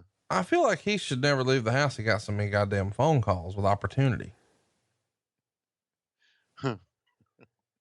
If I had a magic phone like that, I'd never leave. Although I guess my phone is kind of magic because I text Arn Anderson. He texts back. Yeah, apparently so. Was that before it got confiscated by his former company? Yeah, apparently. Oh my God. Oh, wait, who is this? Who's that? This guy. Stephanie, I'm back. Oh gosh. Who is this? That's Brother Love, Bruce Pritchard. Oh, He had, that's Bruce Pritchard. never heard of him. Not with a T. Put a T on your back. Not anymore. Okay. Well, he is back, isn't he? Back where? Back. Cut is what Okerlund said. What's a C&D? C&D? There goes Mr. Slaughter, my favorite wrestling G.I. Joe. Wow. Does that bring back some good memories? For me? Yeah. No. Didn't bring back bad memories.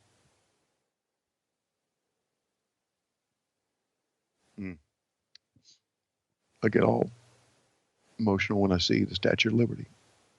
It's a cool little video montage. What do you think about the lights going around the stadium? It's pretty cool, huh? Yeah. Yeah, it's cool. Surprised they had that in the budget after they had to buy you guys out. Look over in the corner. You got Jim Cornette and Brother Love trading cheeseburger orders. T, if you had to place a bet, who would you go with? What, going this? over. Well, I would go with Earthquake. Oh. That would be my guess because you always go with the biggest. Hope you didn't have money on the Gooker. That's what she said. Oh, I did not see Tugboat going out that early. So this followed the TLC match, huh? In fairness, what could you do? You got to switch it up. No, you're right. This is the only thing it could. You couldn't. There's a lot of people in the beer line right now. Was Tugboat was he taken out? Oh God, he's gone. Shit, that was my favorite. No, they're not going to have Michael Hayes win this thing, are they? What the flying fuck? I'm gonna go with the Goon. All right. What's your problem with Michael Hayes? Oh, I think it's 2 weeks in a row now. You've shit on him, isn't it? Well, guess what? Next week will be 3.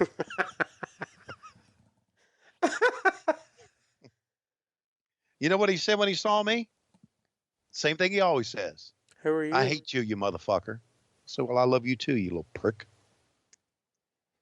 He cut a promo on my ass at the wedding, but you weren't there. No, he just. Did you go to the wedding?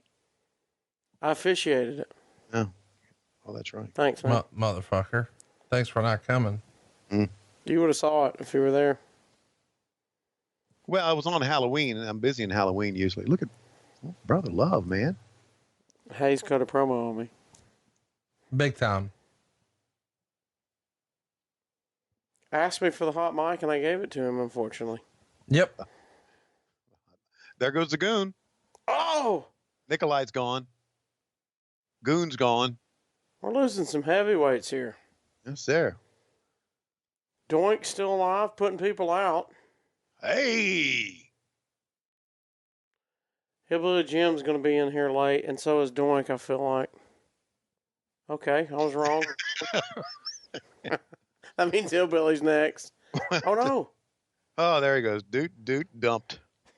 And, oh, there goes George Gray. That's what I say when I go to the bathroom. Doot, dumped. Yes. No presidency for Kamala or Kamala. Look at Brother Love. Down to the final 4. Oh, Brother Love. That's your next baby onesie, isn't it? Doot, dumped. Look at there. Oh, motherfucker. Oh. What? That was quick. How long did you need it to go? No, I mean, it like escalated. There was like 7 people in it. Wait. For no. good old USA. No for Iran. Good old USA. No for Iran. No. Oh, the Cobra Clutch. Old country way.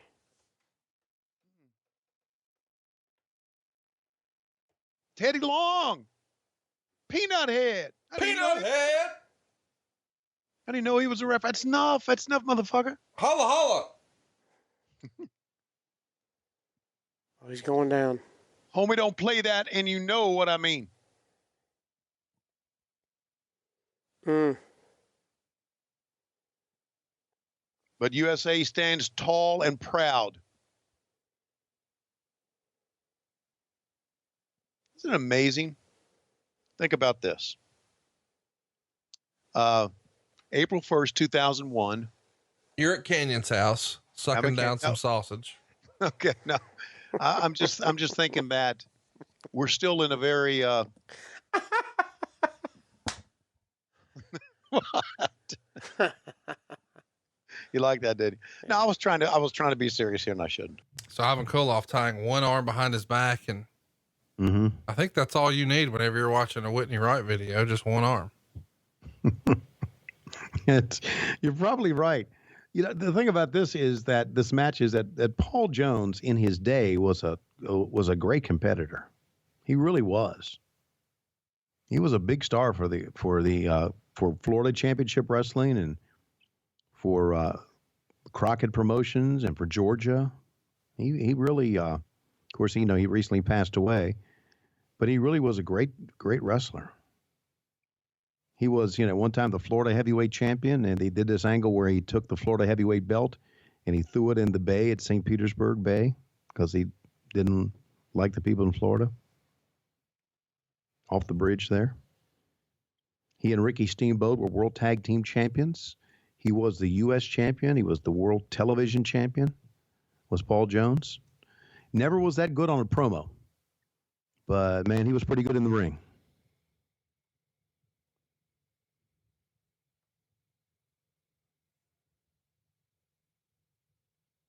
Of course, Ivan Koloff, one of the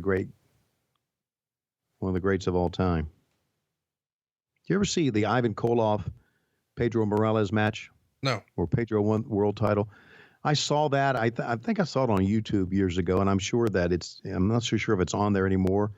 No, wait a minute. Now that I think about it, I watched it when I worked for the WWF back in '89 when I was going through, all the archives and the library. It was a great scene because it was Madison Square Garden, and Pedro was a big star there with the Puerto Rican fans they had there.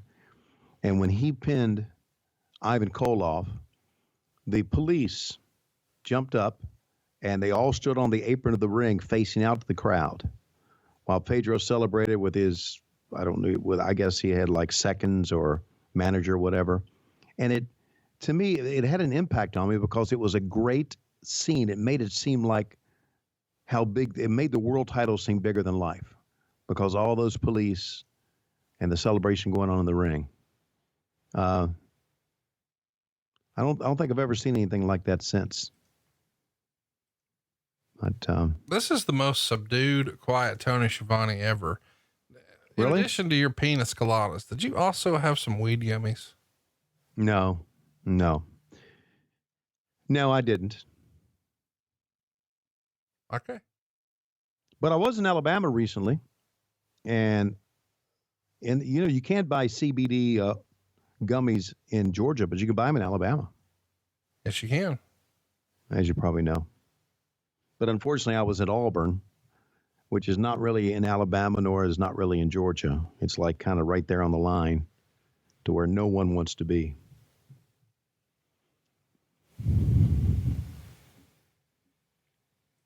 And I'd like to say this, and I'm sure that one Alabama fan does not listen to our podcast.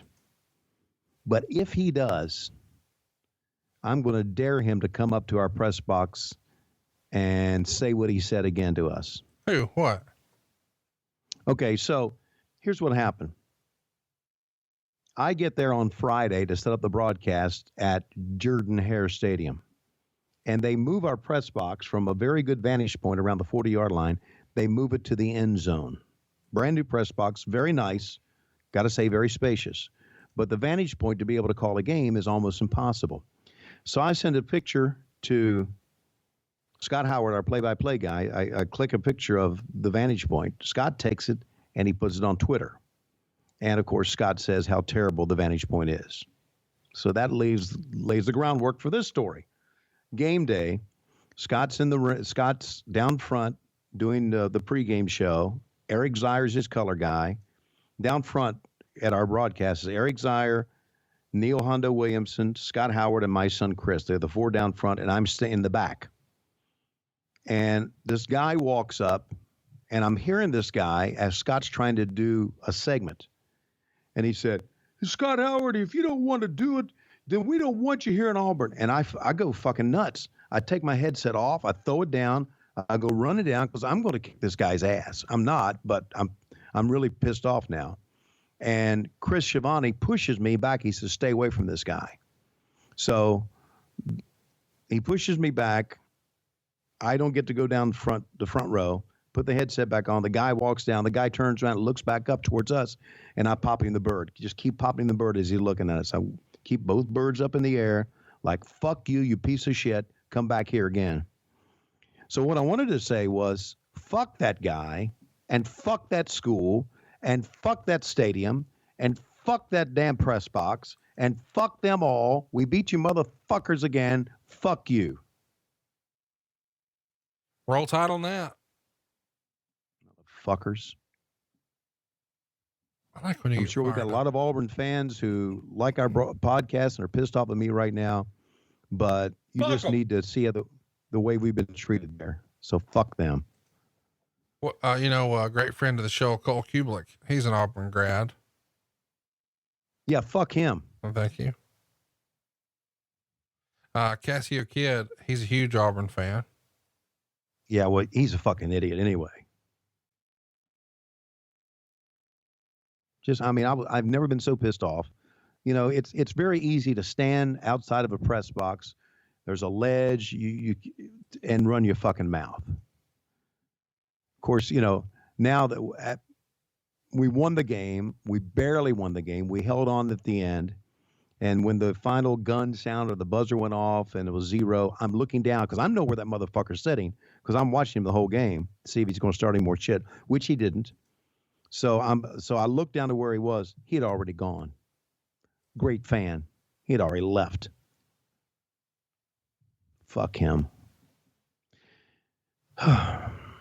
Anyway, I'm fired up. I like when you're fired up. Yeah, I don't get fired up about much. Listen, I was recently with the Georgia basketball team in Maui, and I just do my job. I don't get fired up about basketball. There's a lot of Georgia football games I don't get fired up about, but there are two games I always get fired up about, and we have them every year: Florida and Jacksonville and Auburn. I get fired up about those. There's a videotape on YouTube that Georgia fans watch before the Auburn game, and it's called Never Forget. And it's about the 2010 season when Cam Newton, and that was the year they won the national championship, and it was more about Nick Fairley and the dirty shit that he did during that entire game to Aaron Murray. It's called Never Forget. And it changed the complexion of the Auburn-Georgia rivalry. It really did. I never forgot. I can tell you that. Oh, look at that attempted a blow by Paul Jones. Oh, he's going to beat him. My goodness. What do you make of this? I don't know. What were we thinking? Oh, look at this. And now the two Russian assassins, Paul Jones's henchmen, attacking Ivan Koloff after he got the win. And he's still got that hand tied behind his back.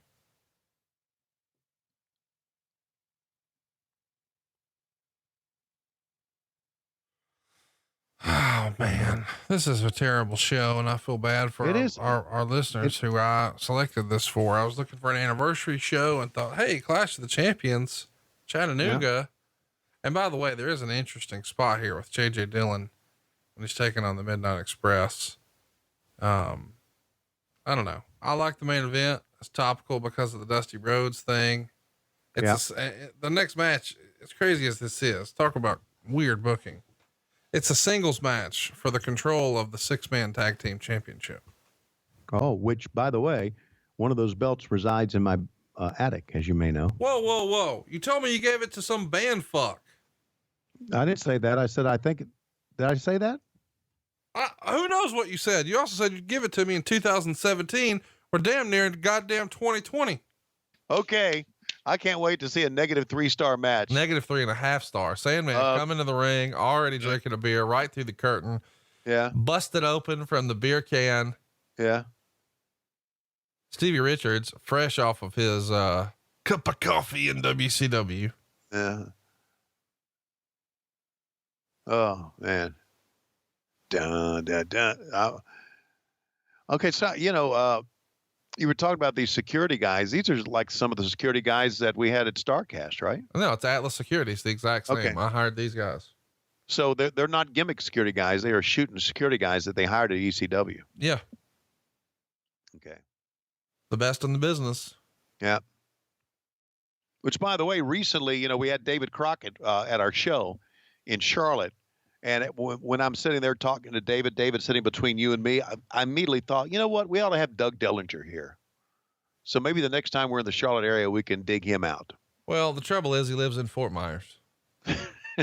Well, we had a whole conversation about this in the back, but at your advanced age, you've already forgotten. I don't remember that.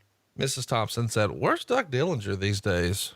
And then he said, "Oh, he's moved down to Fort Myers, but he has to come up here and visit the grandkids every now and again." Oh yeah, I do remember that now. Yeah. I was thinking about Francine's panties at that time, which I often do think about. Pitching coach Ray Miller? What it says. What do you think Ray Miller's up to? I don't know. Ray Miller was a long time. Look at that. Cigarette in the side of his mouth, blood coming down his head, and a beer in one hand. Kendo stick in the other. Huh? There's a pro wrestler. Are you shit talking? Yes, I am. Oh, Klondike God. Bill was a pro wrestler. Who was? Klondike Bill. Yeah, So he was. And you're saying Sandman can't be? No, I'm just saying I'm just saying the look right there. Okay. I mean, how many times do you take a shot of a guy getting ready to go in the ring with a cigarette in the side of his mouth and a can of beer in one hand? Come on. It's a shocking visual. Not for me. I mean, there's many of wrestlers that went in the back, had a cigarette and a beer, but never came to the ring. Jack Briscoe smoked and had a beer, but he never brought it to the ring. Okay. Here he is, Sandman, 4-time All-American, Florida State. Bobby Bowden's favorite out of Warner Robins, Georgia. How much longer do you think we can keep this up before Jim Ross absolutely smacks the shit out of one of us? Oh, JR's got a great sense of humor. I know. He's been making fun of me for years. That's fine. I know he is. I know. In his Jim Barnett voice. Her. Her. Oh, Connie's got those sweet cheeks. Oh. Her. You do have you do have sweet cheeks. You do have a real. Well, you've seen both sets. Which one's sweeter? Can I tell the story? Sure. So, all right, this is a little behind the scenes shit. Okay. I pull in early to the Comedy Zone in Charlotte. And the Comedy Zone is in this, it's a big building. There's restaurants and everything. And I pull in and I don't know where the fuck I'm going. So I send Conrad a text. I'm in the parking lot. And I said, I said, how do I get in? And Conrad's text was, try the door. It worked for me.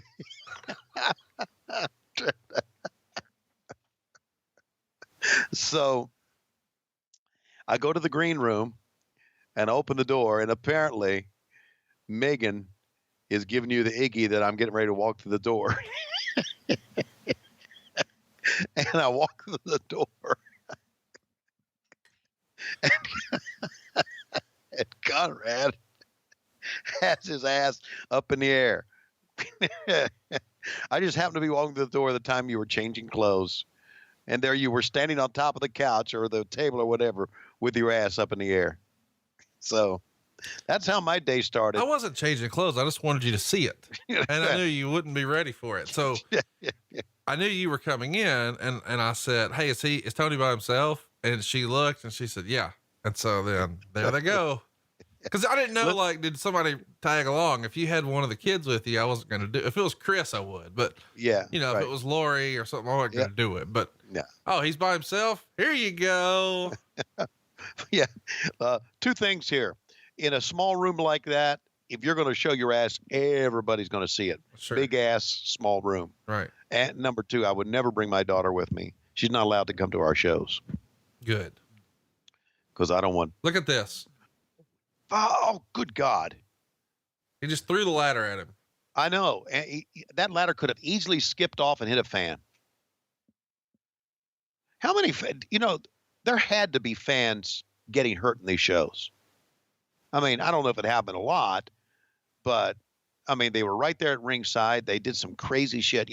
Obviously they had beer splattered on them, probably blood splattered on the fans, and fans had to get fucking hurt all the time. What about this match didn't Meltzer like? Chat me up on this. Sabu beat Sandman in 20 minutes and 55 seconds of a tables and ladders match. Probably never have two men pulled out so many stops and tried so hard, done so many impressive spots in such a horrible match. These two missed more spots badly than Reggie White did against Steve McMichael. They made Hulk Hogan versus Roddy Piper age in the cage match look like a Flair Steamboat classic, a collection of spots using tables so pathetically and obviously gimmicked, and ladders, most of which missed. Sandman, who went into the match injured, screwed himself up doing somersaults through tables, trying to pull the match out of the toilet. What made it the worst match of the year was that even after they had for the most part killed the crowd, as there was no heat except for the chance whenever a table broke, they kept doing the same stunts over and over and the match never ended. There were people who thought this was the best match of the show, as they probably went through 10 tables and tried so many daredevil spots in the process, and Sabu at least hit on every springboard spot. But the crowd was dead and the work was horrible. What they did between the tables and ladder spots was like watching Jim Duggan against Ahmed Johnson. Probably more due to Sandman being injured, as there was almost nothing he could do but destroy himself. At one point, Sabu threw fire, but the crowd and the camera were so distracted that the effect of it was lost, and he missed anyway. Sandman was about to hit Alfonso when Sabu drop kicked him off the top, and Sabu then delivered an Arabian facebuster with the ladder onto Sandman for the pin. Sandman was out in the ring for a long time and got a good, polite reaction from the fans leaving, who did appreciate how hard he worked and how much he destroyed himself physically. -3.5 stars. Whoa, man. That's that they crucified him on that. By the way, it got, here's what's fun about this, because it is a split opinion on this match. All right. It came in second by 1 vote for the best match poll in the readers from the Wrestling Observer, but it also won in a runaway the worst match poll. So it came in second, nearly won best match, but it ran away with worst match. So, just goes to show you can't please everyone. Well, it just proves to me that, when people get really upset about what's in a newsletter, and you've been guilty of that at different times. Sure. It's just a dude's opinion. Right. So it's not like, when an appraiser comes to your house, if you're going to sell your house or refinance your house or get a loan on your house, whatever, you have an appraiser come out and he doesn't tell you what the value of your house is. He gives his opinion of what the value of your house is. It's very subjective. And that's the same thing with wrestling to me, or just for that matter, all art. It's very subjective. What you like, I may not like, and vice versa. So that's his opinion, man, that it's -3.5 stars. By the way, I love the fan who put a little target on the table. That was hilarious. That's pretty fucking cool. It's just his opinion, and everybody's got different ones here. I get it. But, I'm not going to argue with you on this. And I agree with opinions, but if opinions if they were uninfluenced opinions by politics, I would say, yeah, I agree with it. But a lot of these opinions that we saw on dirt sheets were influenced because of the guys who called him. And that's where I kind of draw the line. But anyway, so much for that. And these guys are working hard. I think it's funny that he said in the write-up about this match, got a polite applause. Hey, guess what? Ain't nothing polite about this crowd at all. I love that word polite in an ECW event. What's he going to fucking do here? Oh, he's going to use the chair to spring over the top and hit the top. Fuck. That's a hell of a spot, buddy. That is a hell of a spot. Chair, rope, table. And yeah, the table's gimmick. Why fucking not? Didn't want to kill the guy. Well, I guess they did want to kill each other. Sandman was injured before the match, huh? Yep.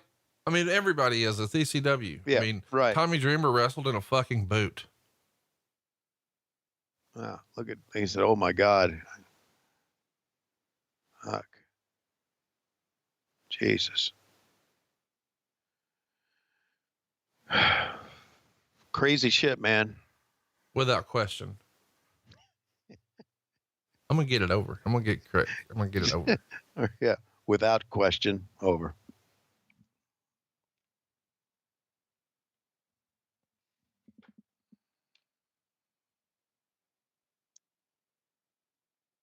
Oh, good God. What are you thinking of this spectacle? I'm thinking it's amazing that these fucking guys can even walk in their later careers. I know some of them can, I'm sure, but fuck. Sabu could do a lot of great shit, man. And look at that, we still got. All right, hang on a second. And I haven't been paying that much attention to around the ring. There was a table on every side of the ring, or do they just keep putting up tables? Yeah, Sabu keeps putting up tables. Okay. Well, I mean, Sandman does too, but they're just setting up crash spots constantly. All right. There's not like a guy in the back running around setting them up. It's just these two guys. All right, I got it. And perhaps Fonzie, Yeah. So Sabu has told Fonzie, move the table. I don't know what he said for him to do, but. Look at this. There's absolutely no way to rehearse this shit. Okay. You just got to tell your opponent, I'm going to throw a ladder at you. It's going to hit you. You know, they choreograph a lot of shit in wrestling these days. There's no way to choreograph this. You just had to go with the flow on this. I'll put you right here. Oh, by the way, I'm going to climb up top and I'm going to jump on you. I'm not going to just jump on you. I'm going to jump on you with the ladder. What's he fucking doing? They're just improvising here. The improv. Oh, he completely missed that spot, didn't he? There's a reason this got negative 3.5 stars. Yeah, he fucked that spot up. Yeah, you know what? There's a lot that Melcher wrote that I'm agreeing with here. That they're in the midst of a clusterfuck and they know it, so they're just trying to up the wow factor here, and a lot of times it's not working.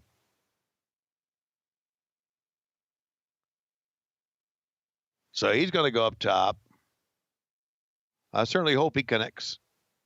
And then it comes down to this, Conrad. If you've seen them go through one table, by the time they go through the 6th table, it loses the effect, right? That's exactly right. You know, if it's used as a real high spot, then it's cool. But if there's 30 of them, they mean less and less each time. Yeah. And you can have these big spectacles because Lord knows I loved them, but eventually, they become less meaningful. Yeah.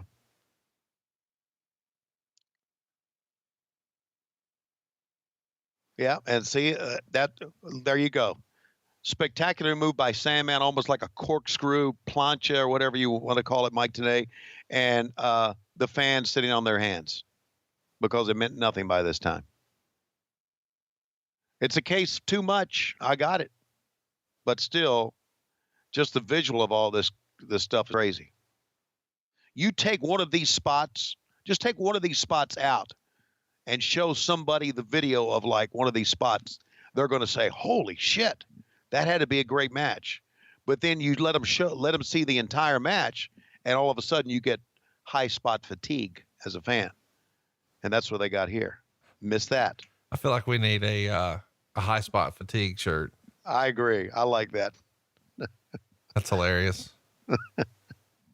Book it there at loisrules.com, where you can get your t-shirts. Plus, you can get a call from Tony Schiavone, right, Conrad?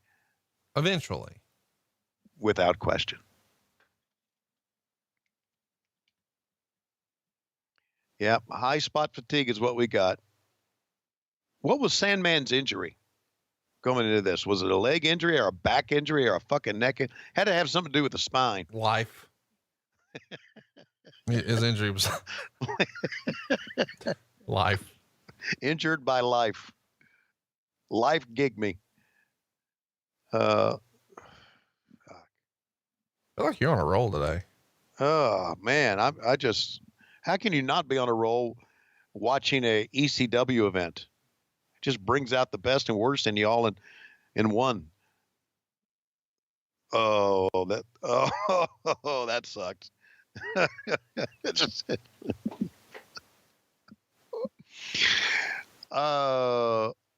you ever see a monkey fuck a football? What's that? You ever see a monkey fuck a football? Yes.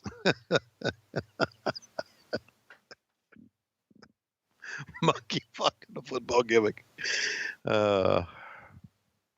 Just leave the ladders alone, guys. Oh yeah, why not pin him? Oh, he kicks out. He's been hit with thousands of ladders, 800 tables, couple of chairs, but he can still kick out. What the fuck? Yeah, I agree. As much as I like the visual of this is not good at all. But then again, other people had an opinion and they liked it. What's he got in his hand here?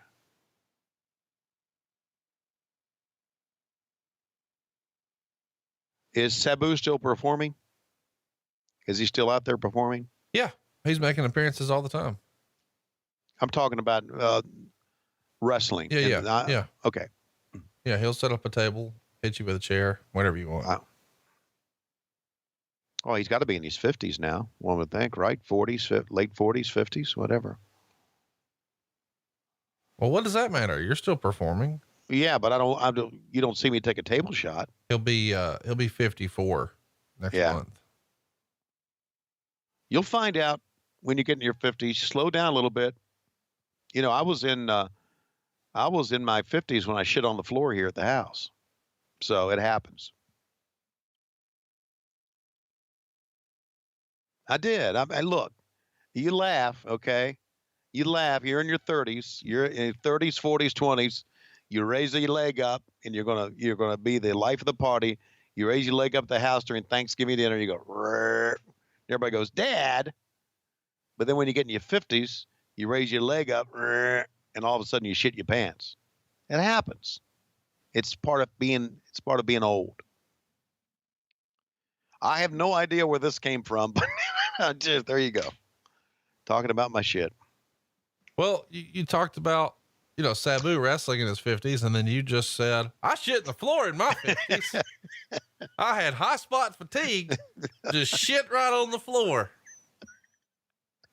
Oh, good God. That's what you said. Yeah. Hot spot fatigue. Yeah, believe you me. Line it's of the legit. day. It's legit because I'm worn out right now. Why don't we have another Jeff Jones run in just for the hell of it? He's one of the big eye spots in this show. These days though, Jeff Jones is sort of borrowing Tommy Rich's gimmick. What's that? Somebody say something about crabs. Jeff Jones basically lives at Jimmy's Famous Seafood. Okay. I had a feeling you were talking about seafood and not the kind that was in his crotch. Oh no, that would require human companionship. And he has none, right? No, I'm not saying that. Why are you being mean to Jeff Jones? Well, you said crabs, fucker. I didn't. Well, you're the one that's look, I've been in wrestling. When I think of crabs, I don't think about the kinds you eat. I think about the kind that Terry Taylor had in his pants. Wait, Terry Taylor had crabs? Did I say that? Yeah. Did you like run the little baby comb through there for him? Oh.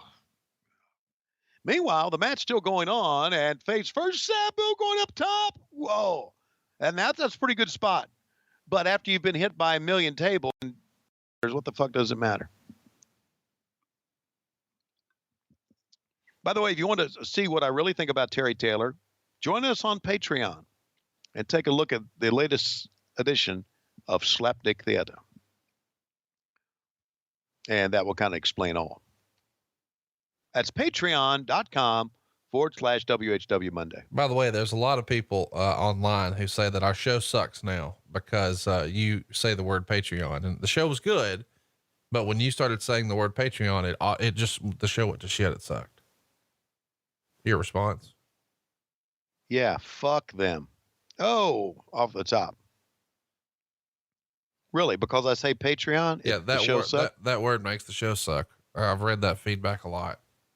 Okay. It was a great show, except you talked about Patreon, and in other words, I don't like Patreon. Don't talk about Patreon.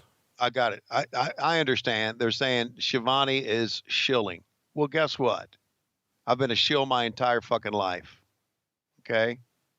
Why don't you tune into, tune into, JJ's podcast and fall the fuck asleep. How about that? Okay. Fuckers. Why are you getting hot about it? It's just an opinion. Everybody's got their own opinion. It's subjective. Fonzie got the kendo stick. You know what the kendo stick's called? Singapore cane. No, it's called a Patreon. Oh, that's the Polish term for it. Patreon. So he's got the Oh my God, those flying Patreons. Oh, he threw it right into the Patreon with steps. Yeah, I know. Patreon with steps. Wooden Patreon. Oh, look at Sandman that. blocked the Patreon shot there. Yeah, right. His hat is made by a company out of Canada called Patreon Inc. The hat that fell off. Oh my God. He kicked him right in the Patreon. Yes, he did. Fonzie trying to get up, but he goes on the outside. The referee looks over and says, "Give me that Patreon." No, I want it. The referee's got the Patreon now. Oh, wait. And Sabu has set Sandman up on Patreon. Oh my God. Oh, Sabu climbing to the top. He's got the Patreon in his hand. Oh my God. Right in the face. He hit him in the face with Patreon.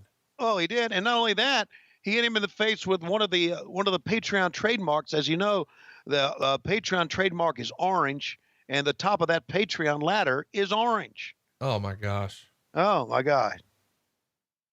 Absolutely. Man, I don't know about you. I'm kind of getting Patreon fatigue right now. Somebody say something about Patreon.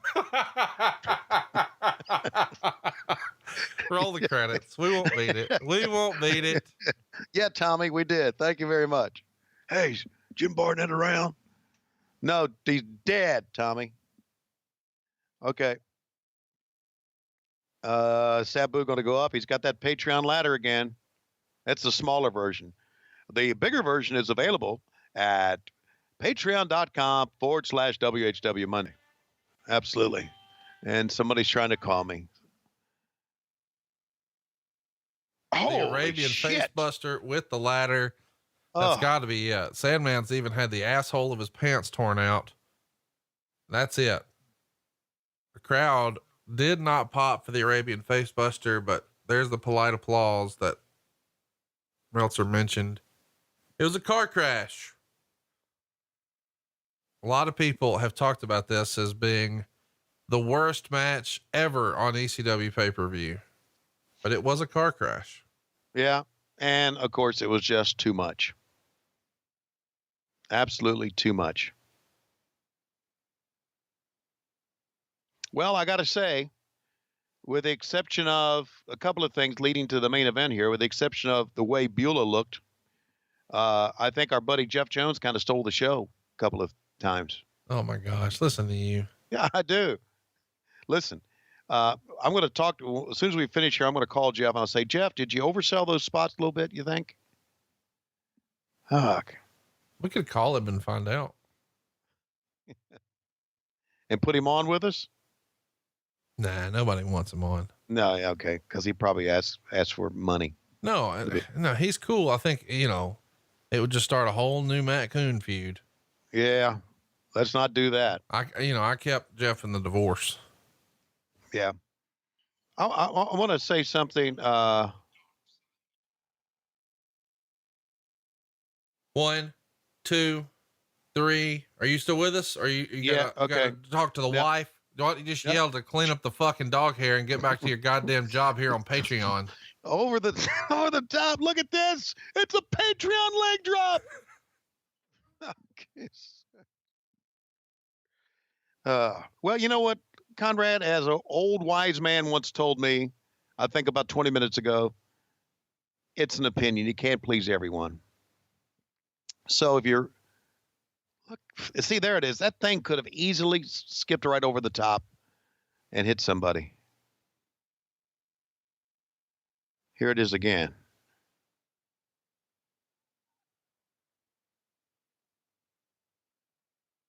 Sabu, oh, man. Yeah, too much.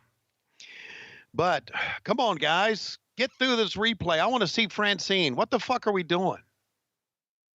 I got to see these 1,000 chair shots and table shots and Patreon nut shots and all this shit. Fuck. Let's go to Francine. Come on. They're going to show another one, aren't they? Don't you, motherfuckers, don't you dare show another replay. Don't you dare. 3, 2, 1. They queued up another tape, or are they going live? Oh, thank God that's over. So, chat me up about this, Conrad. Before we get to the match, how was the match received with Shane Douglas and Bam Bam Bigelow? Not good. Too long is the common theme. They go 25 minutes. You know, Bigelow is north of 350. It's probably too long for him. The Nightstalker and Sid Vicious collide next. By the way, that match, in case you're wondering, gets -3 stars. Wade would say, rule number 1 to turning a heel into a babyface: do not have him threaten the number 1 babyface in a pre-match interview. Rule number 2, do not turn him by having 2 new wrestlers attack him. Both rules broken. Pee Wee Anderson at one point stopped Sid's arm in mid-motion from hitting Stalker. Timing was off the whole match. After getting clubbed and pinned with a huge axe, Stalker got right up and attacked Sid, and they say the sheets exposed the business. -3 stars. Wow. How about this look here, this character? Did you see the video font, what it said? With Ox Baker. Ain't no Ox Baker here. It's true. Unless he's going to do some sort of run in here. You don't recognize him, do you? I was hoping you would acknowledge this. Yeah, that's Wrath. There you go. Brian Clark. Brian Clark. And here he comes. Sid Vicious looking as only he can look. Is he one of the best looks in the history of wrestling? Yeah. That's right. All right, here's the interview. I'm going to play it for the audience. I'm coming right up Houston. Sting, you know one thing. I could beat you on my worst day because Sid Vicious rules the world. So Sting is the most over person in the biz, or on this side of the pond anyway. And he's been called out here. I don't get it.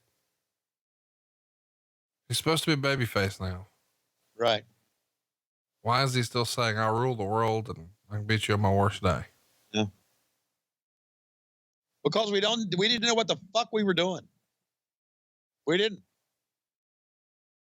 Did you prefer Sid in the little trunks he wore in the WWF or in this singlet that he wore here in WCW? I like the singlet. It was a very unique look. The black singlet's better though. Really? Yeah. Like the action figure version. Yeah. Okay. But I'm glad he wore the red here since Nightstalker was in black. But every time you looked at Sid, just the arms and the traps, just pumpkins on his shoulders, man. Yeah, man. Ole, who was the booker here, really loved the tough guy babyface. And I guess that's why he had Sid do that interview. You know, we should do something next week. I know I'm signing up for more work. What if we did 2 shows next week?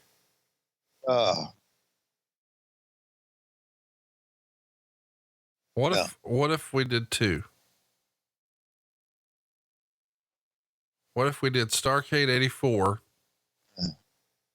Drop it on Thanksgiving. We'll drop it on Monday. But you can listen to it on Thanksgiving. Well, I guess it's Wednesday. So same thing. On Patreon Monday. But what if for Patreon, me and you did Survivor Series 1990?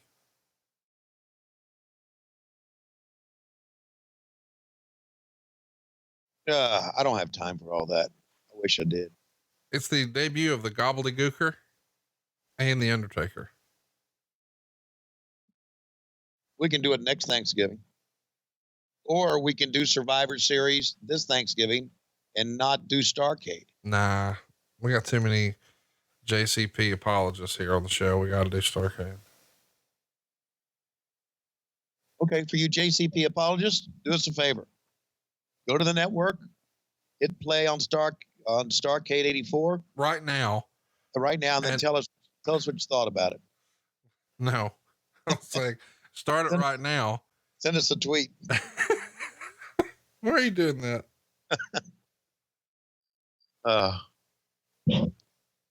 Gobbledygook. Oh Lord. Here comes Curtis Hughes again. What the fuck? Luger hit him. He walked away. He came back down.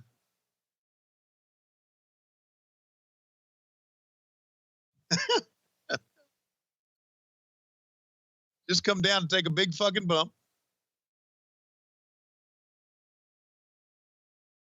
He's going to hit him with the axe.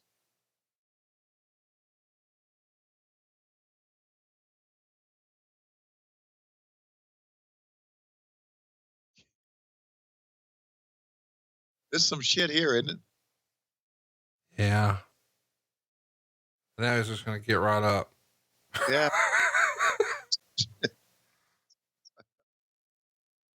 Oh my God. And how about that pin? He was kicking out in 3 on the pin.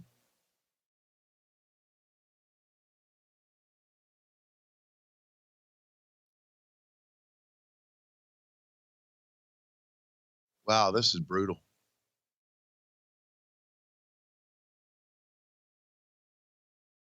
Yeah. We sure know how to we sure knew how to take potential big stars and make them look like shit, didn't we? And speaking of looking like shit, let's go. There you go. Look at this shit. It's not very active on social media, but if you want your weekly fix of Tony Schiavone, he's got a radio show, man. So you can listen online and enjoy that every single Wednesday. And follow us at PWW929. That's PWW929 on Twitter, as well as PWW929. And now here we go. All right, Bobby the Brain Heenan and the American Dream, Dusty Rhodes Dream. We have seen quite a clusterfuck of a night. Well, let me tell you a couple of things about what we're going to see. I booked something like this back in 1988, and now they've taken it to a whole new level, a brand new, whole new level. Hulk Hogan and the Macho Man Randy Savage and the Mega Powers are going to try to go through the gauntlet, Bobby the Brain Heenan. Well, it never seems to work. Hogan comes in. Look at this structure over here to my left. Hogan comes in. He takes over the promotion. And now the Macho Man Randy Savage are going to start at the top of the cage and move their way all the way down and beat up every motherfucker in the ring to prove that Hulk Hogan is the biggest star in the sport. He doesn't have to prove that to anybody, especially not to you, Schiavone, because we all know. Yeah, that's right. We all do know this. Hulk Hogan and the Macho Man Randy Savage, the Mega Powers, if you will be going through not 1, not 2, not 3, not 5, but 8 fucking men. Thumbs up to that. Working their way all the way down. Yes. And they have to pin or they wait. Whoa. What do you want to say, Eden? There are no rules, you stupid fat Italian motherfucker, because Hulk Hogan's in this thing. It's his rules. We're all playing by his rules. Don't you understand that? It's his rules. So don't go telling me about rules, you stupid piece of shit. Well, he's right about that. There are no rules. And I know Kevin Sullivan is a booker, and I was the booker. And Kevin said, should we do this? Help Hulk Hogan put himself over? And I said, Hulk Hogan does not need to be put over because he is Hulk Hogan. He's bigger than anybody here. He's bigger than the Booty Man. He's bigger than the Nature Boy Ric Flair. At least he thinks he is. And he's bigger than the Ultimate Solution. Do you know, Bobby Heenan, they've got a guy here called the Ultimate Solution? Do you realize what that's from? Yep, I realize what that's from. That's from World War II. Fuck, what are we doing? Let's go to the ring. I'm glad you brought that up because originally he was named the Final Solution, but there were lots of complaints from Jewish organizations at the Turner corporate office. So you guys changed it. To the Ultimate Solution. Right? He was better known as Jeep Swenson. He wrestled in World Class in the 80s. He even had some matches with Bruiser Brody there. And then he was in No Holds Barred as a pit fighter. He also played James Caan's bodyguard in Bulletproof. Right. And I believe he was Bane in Batman and Robin. So yes, he was. He did a lot of stuff, but unfortunately he passed away just about a year after this. And, 1997. He was only 40 years old, but Hulk Hogan, Davey Boy Smith, James Caan, they were all there to speak at his funeral. So he was a well-liked guy. Did you ever have any interaction with Jeep? No, I never did. But Jeep was well known to have the biggest arms in all the world. Look at this spectacle here with unbelievable pyro and what a contraption. Tony, how long did it take Klondike and Company to build this fucking, I don't even know. What would you call that? I mean, I don't want to call it the Doomsday. That's hokey. Yeah, this monstrosity. I think Klondike may not have been involved in this. I think this was a series of welders and architects, and I mean, there was a lot of money put into this to build it, to get it up, but there was a lot of money put into this to design this thing too. And again, it's WCW spending more money than it needs to spend for something like this. If I'm at ringside, front row ringside, and bought seats, I'm pissed off. Can't see shit. Yeah. I'm really pissed off because the main event, the thing, the Doomsday Cage, the thing that we've been selling the whole thing about is now all the way down to my left or all the way down to my right. I'm really, woo! A rare Ric Flair entrance with no robe. Yeah. It doesn't feel like a Ric Flair match if there's no robe. I mean, I don't think you could count many times that ever happened, but it happened here. And there, of course, is Arn Anderson, who is definitely dressed differently as well. The Taskmaster, Kevin Sullivan, and of course, Lex Luger with Jimmy Hart. So you got lots of managers here because unfortunately Rick came to the ring with two women who've now passed away, both Woman and Miss Elizabeth. And they're all going to single file up these series of staircases here.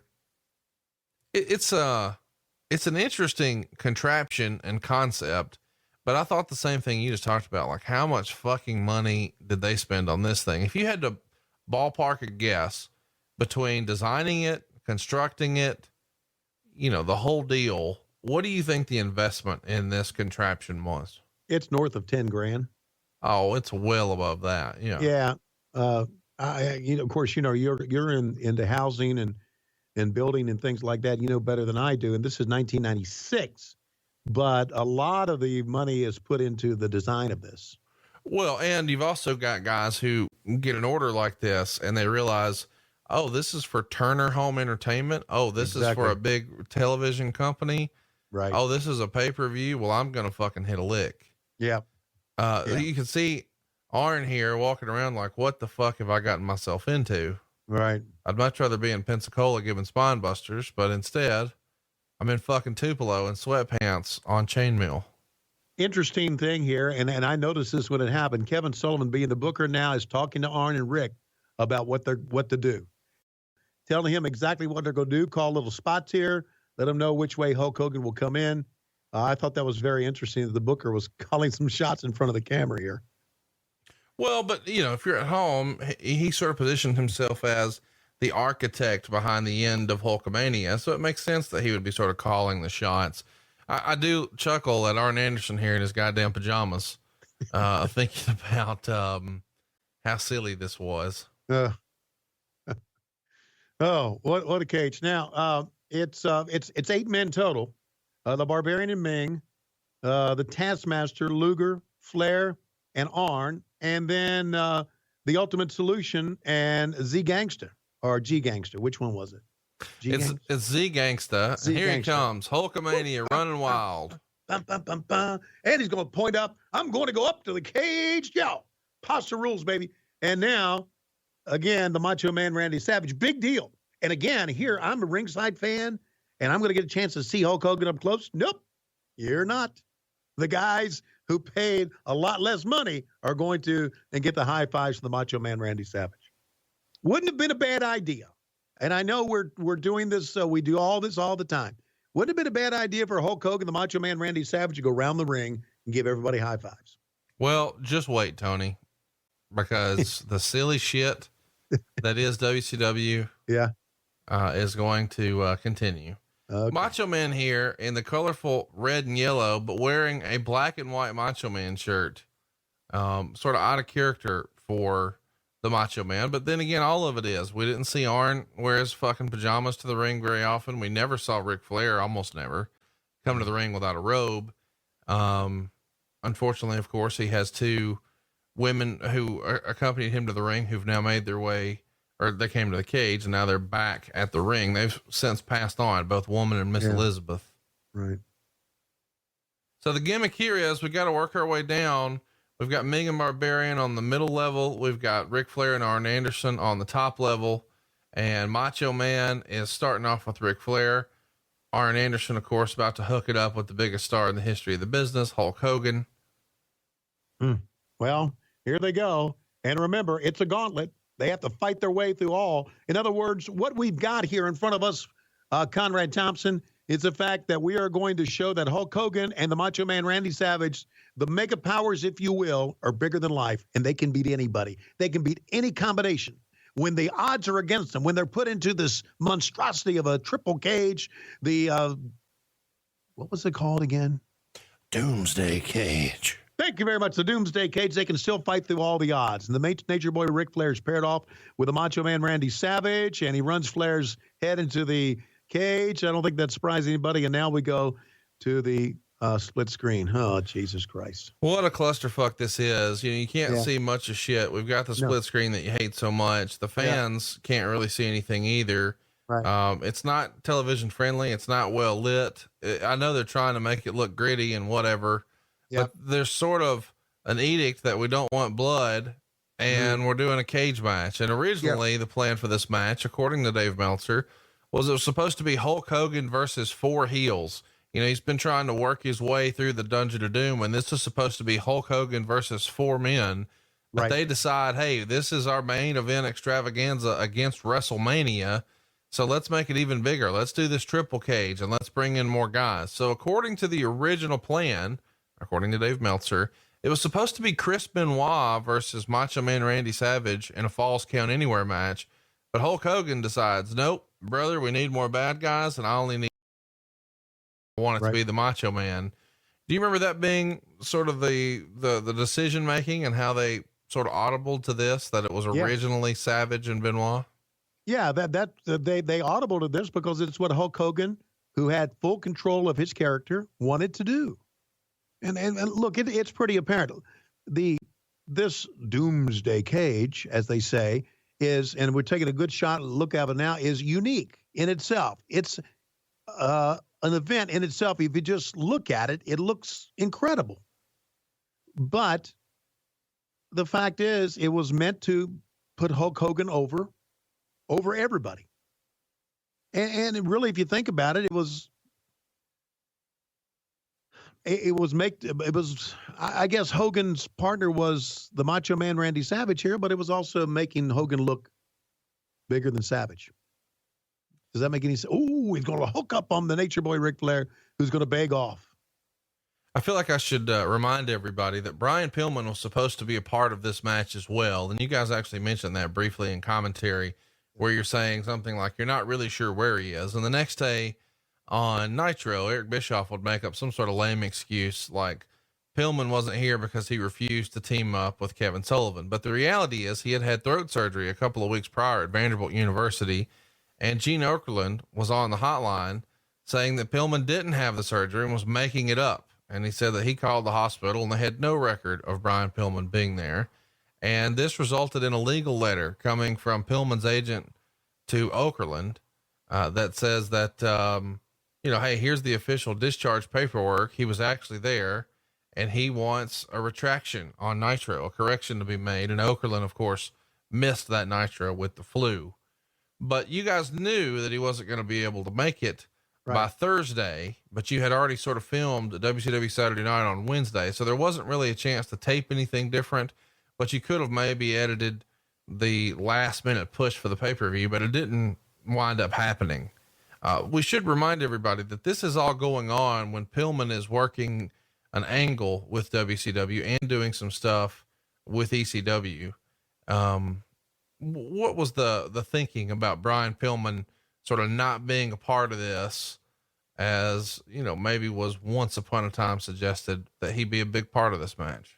Well, his throat surgery, Brian had a very raspy, horsey voice, and this throat surgery that he had at Vanderbilt was a shoot, was legit.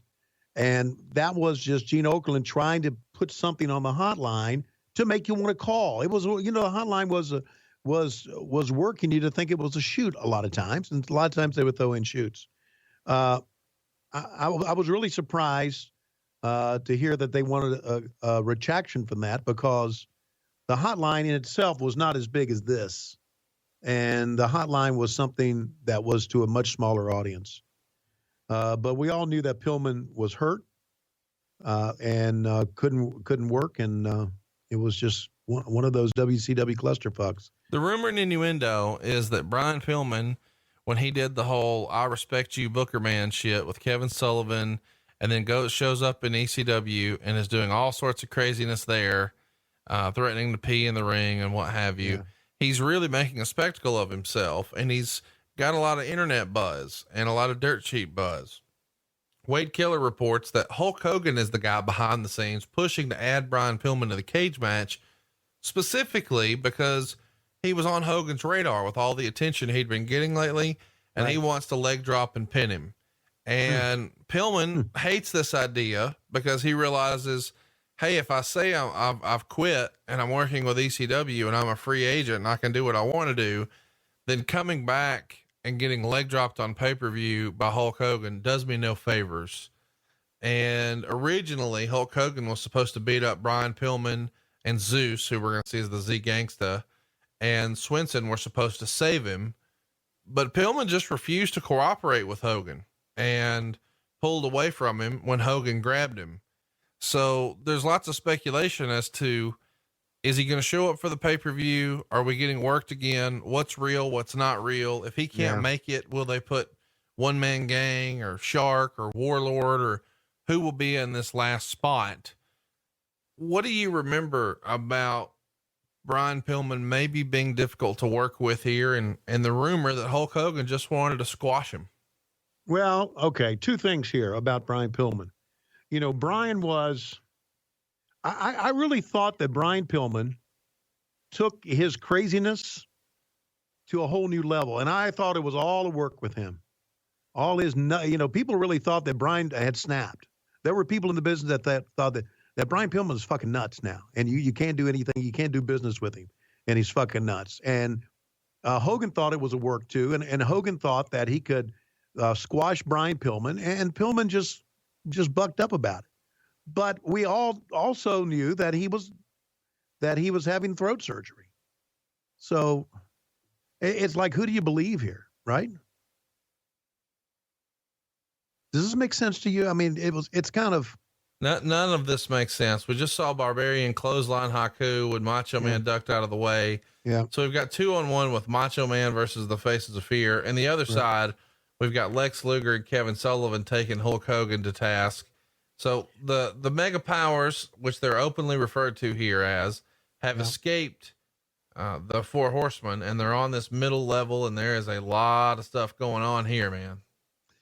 So they've escaped the Four Horsemen. And see, I thought the idea was if they pin one of them, they get to go to the next level.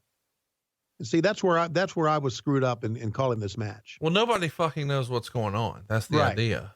Right. And so the idea is, it's such an extravaganza. It's such an event. It's so crazy. It's such a visual. It doesn't matter. There's a lot of people thought that. Meltzer wrote, there they face Sullivan, Luger, Ming, and Barbarian. They locked Ming and Barbarian in the half of the middle cage, and the other four wound up in the wrestling ring. Finally, Jeep and Zeus, who weren't even there at the beginning, parentheses, Schiavone kept asking where Jeep, Zeus, and Pillman were, still hinting that Pillman would be there, even though he wasn't, taking the bait and switch well past any point of sensibility. Showed up. So even here, you're still sort of talking about Brian Pillman. Obviously that's on orders from Eric Bischoff, I'm sure. Yeah, that's right. So you see, Kevin Sullivan sort of wrestling with Pee Wee Anderson here. They're trying to use some different weapons on Randy Savage, and you can see how much give there is in the fencing every time they're walking on it. I mean, you've got several 100 pounds. And this cage, I mean, if I'm Macho Man, there's no way I'm dropping elbows on this damn thing. Yeah. You know, the smartest man around here now is Ric Flair. He's still into the top cage. He's not good. Arn went down. Flair stayed up top. Like, fuck it. I'm not going to take the chance to go through the. Look at Kevin Sullivan here. Has a lot of confidence in this scaffold. And a lot of times the pipes here on the scaffolding, you know, will just very easily move on you. Well, he has a lot of confidence here because he's teasing that he's going to fall from the second level, and this is not something that's advisable on any level. No, but it's a booker trying to make it work, trying to make it exciting. And, not only that, you know, the guys had a chance to walk through this thing and take a look at it so he was pretty confident that it wouldn't fall forward. This is not wrestling though. You know, I mean, you're on a fucking scaffold 2 stories high, and you're sweaty and you're in your fucking underwear and wrestling boots, and you're trying to hang on and make sure you can dangle part of your body and not die. Like, what are you doing? Okay. I understand it's not wrestling, and I hate to say this because I'm a part of MLW, but having a match where fans bring weapons to the ring for it, is that wrestling either? Well, here's what I mean, I guess. If that happens within the confines of a ring, then there's no real danger, and you're in control of what sort of velocity you put behind one of those weapons and which ones you choose. And with this, you're a fucking stunt man because there's no crash pad below. If one of these things gave way and Kevin Sullivan fell and died live on pay-per-view, that's different than hitting a guy with a fucking keyboard, Tony. Yeah. You're right. I stand corrected on that. You're exactly right. Here's my struggle with this. This is this Doomsday cage. It's the most devilish device ever. We're fucking out of it. Now we're just brawling. Right. How is it this grandiose? Oh my God, look at that thing. They're going to murder each other. Nope. They're already out. They're in the aisleway. They're headed towards the ring. Yeah. I don't understand it. Well, I do. Well, smarten me up. It feels like, you know, if you've got this, how can they ever escape? Well, they just fucking open the door and walk out. Well, what they wanted to do was give the fans a ringside. What the hell? They got a microphone there? Well, they had fans hand them weapons and they hit them with it. No, that's not wrestling, right? Very well done there, Millennial. And down goes. So now the fans get to pop at ringside because we spent all this money for it. But meanwhile, for you fans watching at home, let's do a split screen to completely fuck you up.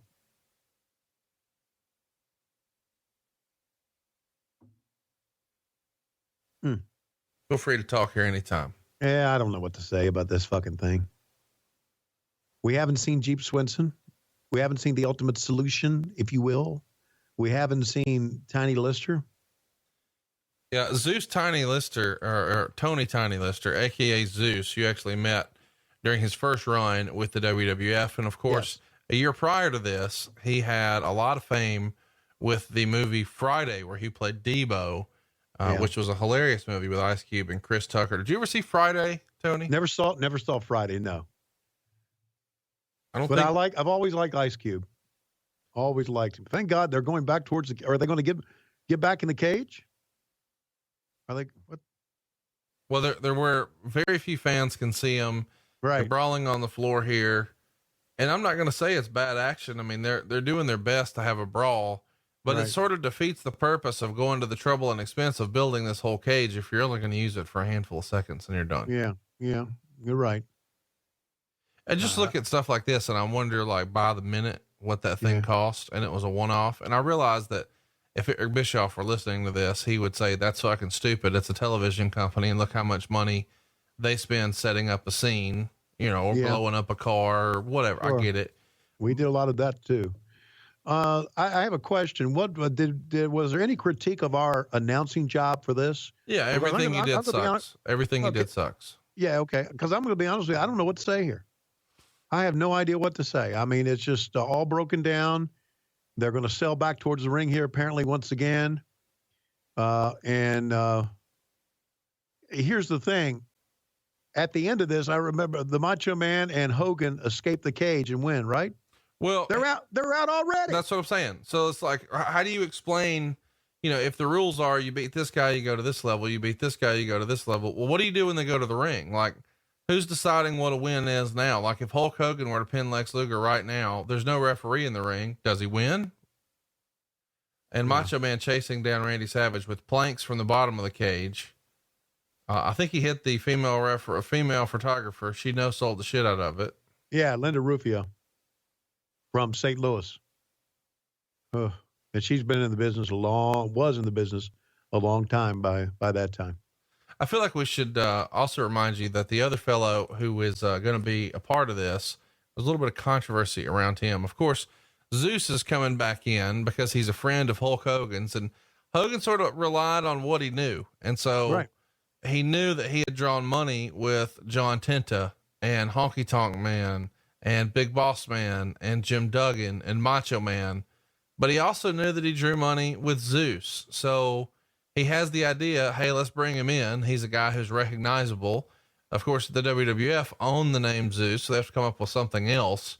Were you pleased to hear about the return of Tiny Lister, or when did you first hear about Z Gangsta? Well, I first heard about him probably like a month or 2 months prior to this event.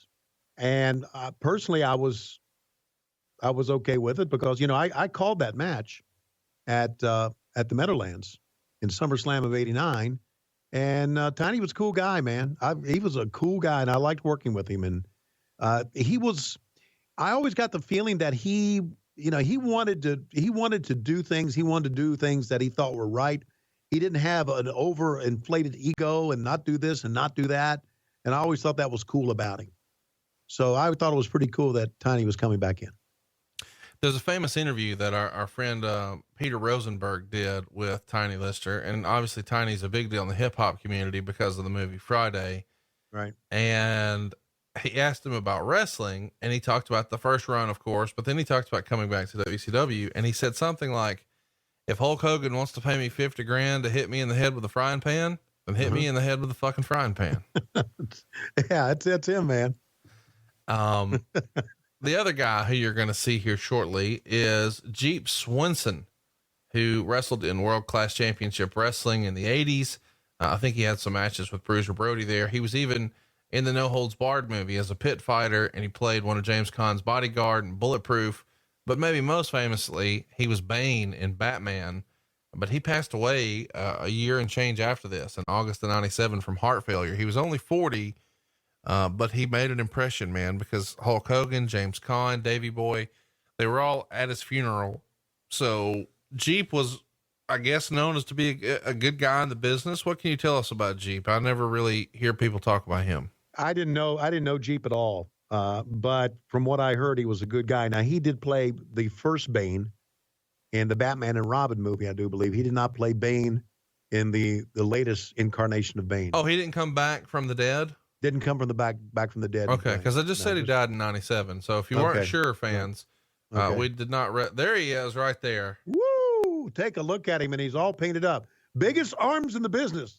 Boy, Tiny Lister looking big as well, isn't he? Yeah, and he's got the unibrow in serious effect here, and of course they're supposed to be in the bottom of the cage, I suppose. Yeah. But instead, all the action's at the ring, and it looks like the baby faces are taking over with Lex Luger and Kevin Sullivan. So Zeus is out here to massage Randy Savage's shoulders and go, big point of contention here. And I understand that, but there was not arguments, but discussions in the back, if we're going to have this monstrosity, well, what about the people who were at ringside? So I guess they're giving them something at ringside, but now the ultimate solution and Zeus, if I can use that term here on this podcast, are going to put him back in the ring. And now they're going to put him back in the ring so they can escape and win. Figure that one out, fans. Yeah.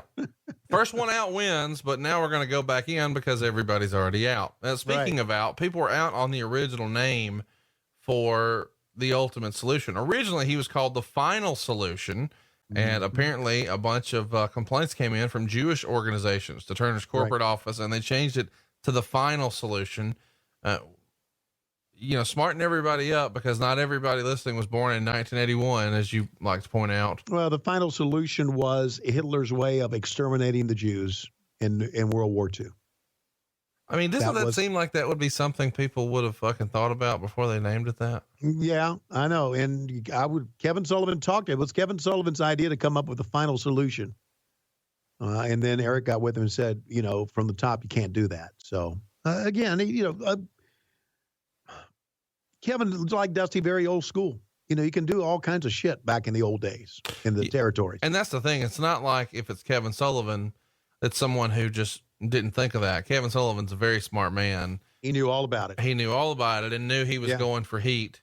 Right. But maybe Turner would say it's the wrong kind of heat. This is a company that gets wide shots on blood, right? And you can't use weapons. So I'm pretty sure we can't have a nickname for exterminating Jews on the pay-per-view. Right. No. But Kevin, being old school, thought he'd get away with it. Back in the old school days, they got away with using music without paying licensing fees. Back then, you realize that in the old territories? Isn't wrestling a weird deal, man? Yeah. Where somebody's like, hey, let's make sure they really hate him. Let's God.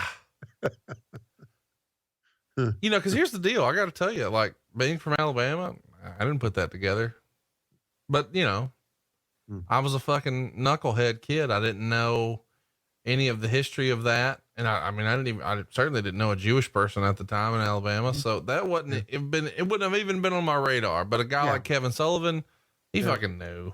Yeah. Hashtag millennial bullshit.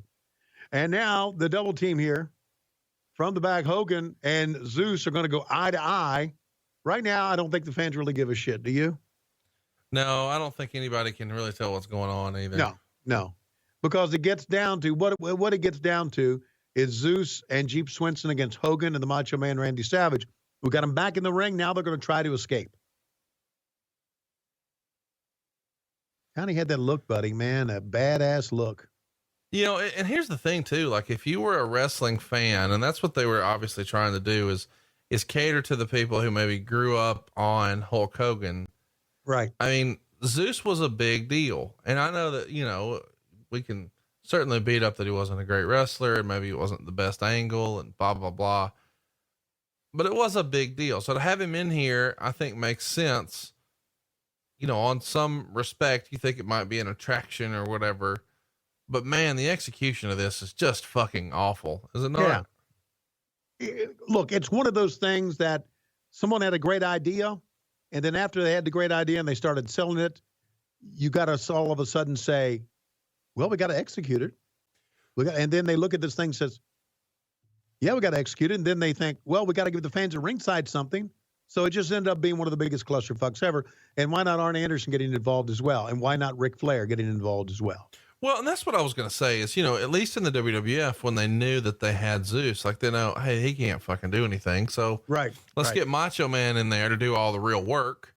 And then let's let, him just come in, do a few power moves, get some heat, and Macho Man can do all the work. But here for several minutes, it was Bane or, Jeep Swenson and Tiny Lister. Neither one of those guys really fucking know what they're doing. No, there's no worker in there. And somebody on the outside, probably Kevin Sullivan, went and said, on Flair, get in there. They're fucking dying. Go sell something. God damn it. I could hear him saying that.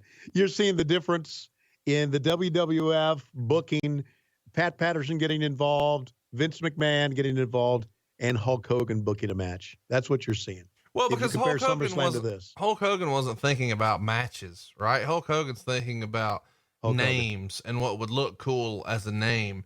But then you actually think about just the mechanics of a match. Like, man, somebody's got to make you look good. And these guys don't know how to make themselves look good.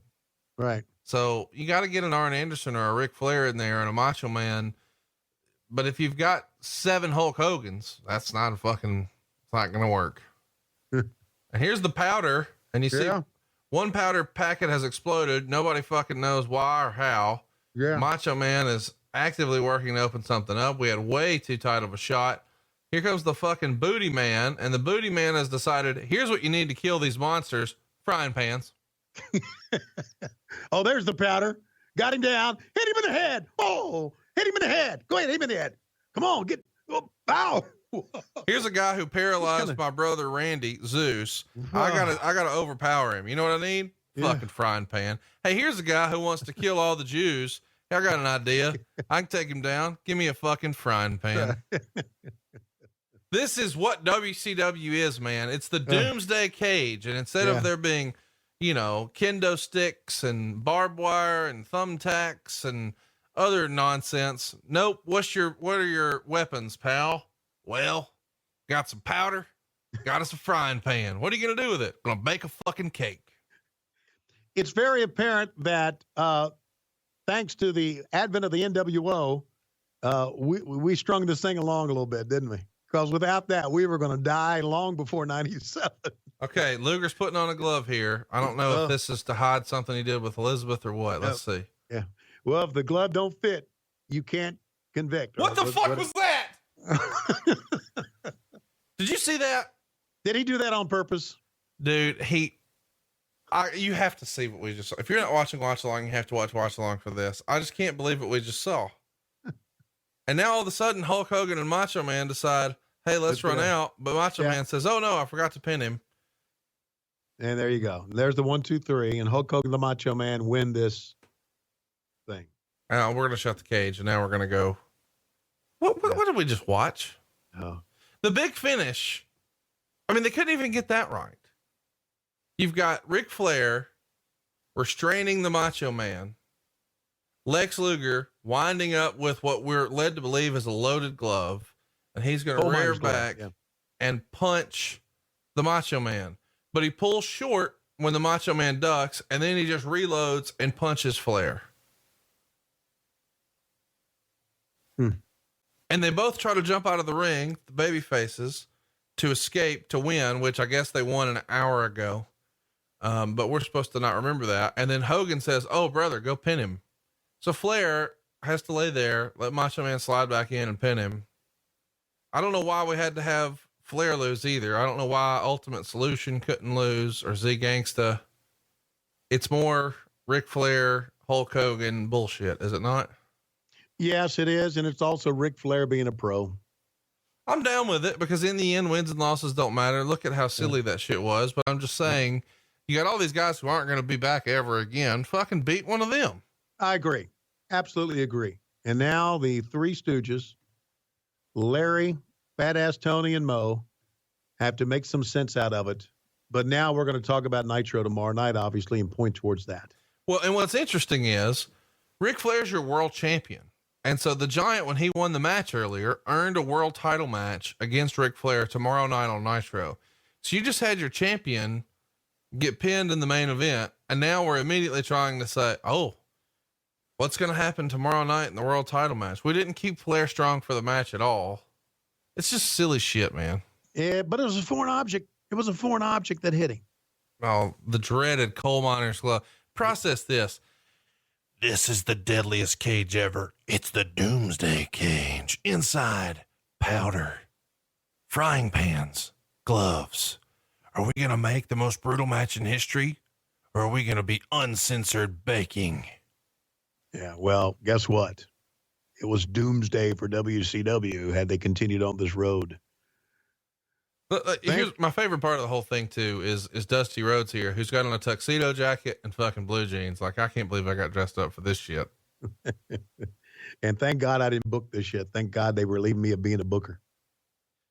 Well, what's fun too is the credits here don't have their full names. It's just one name, which is kind of fun. Yeah. All these names, of course, we've talked about on the podcast. And I got to tell you, Tony, I'm glad we got to cover this one, but man, am I glad this one's over. It felt like that Chicago street fight match, the Booty Man match, and then this main event just went forever. But I'm glad we got to cover Uncensored 96. I feel funny even asking this, but how many stars would you give the main event? Oh, I would give I would make it dud.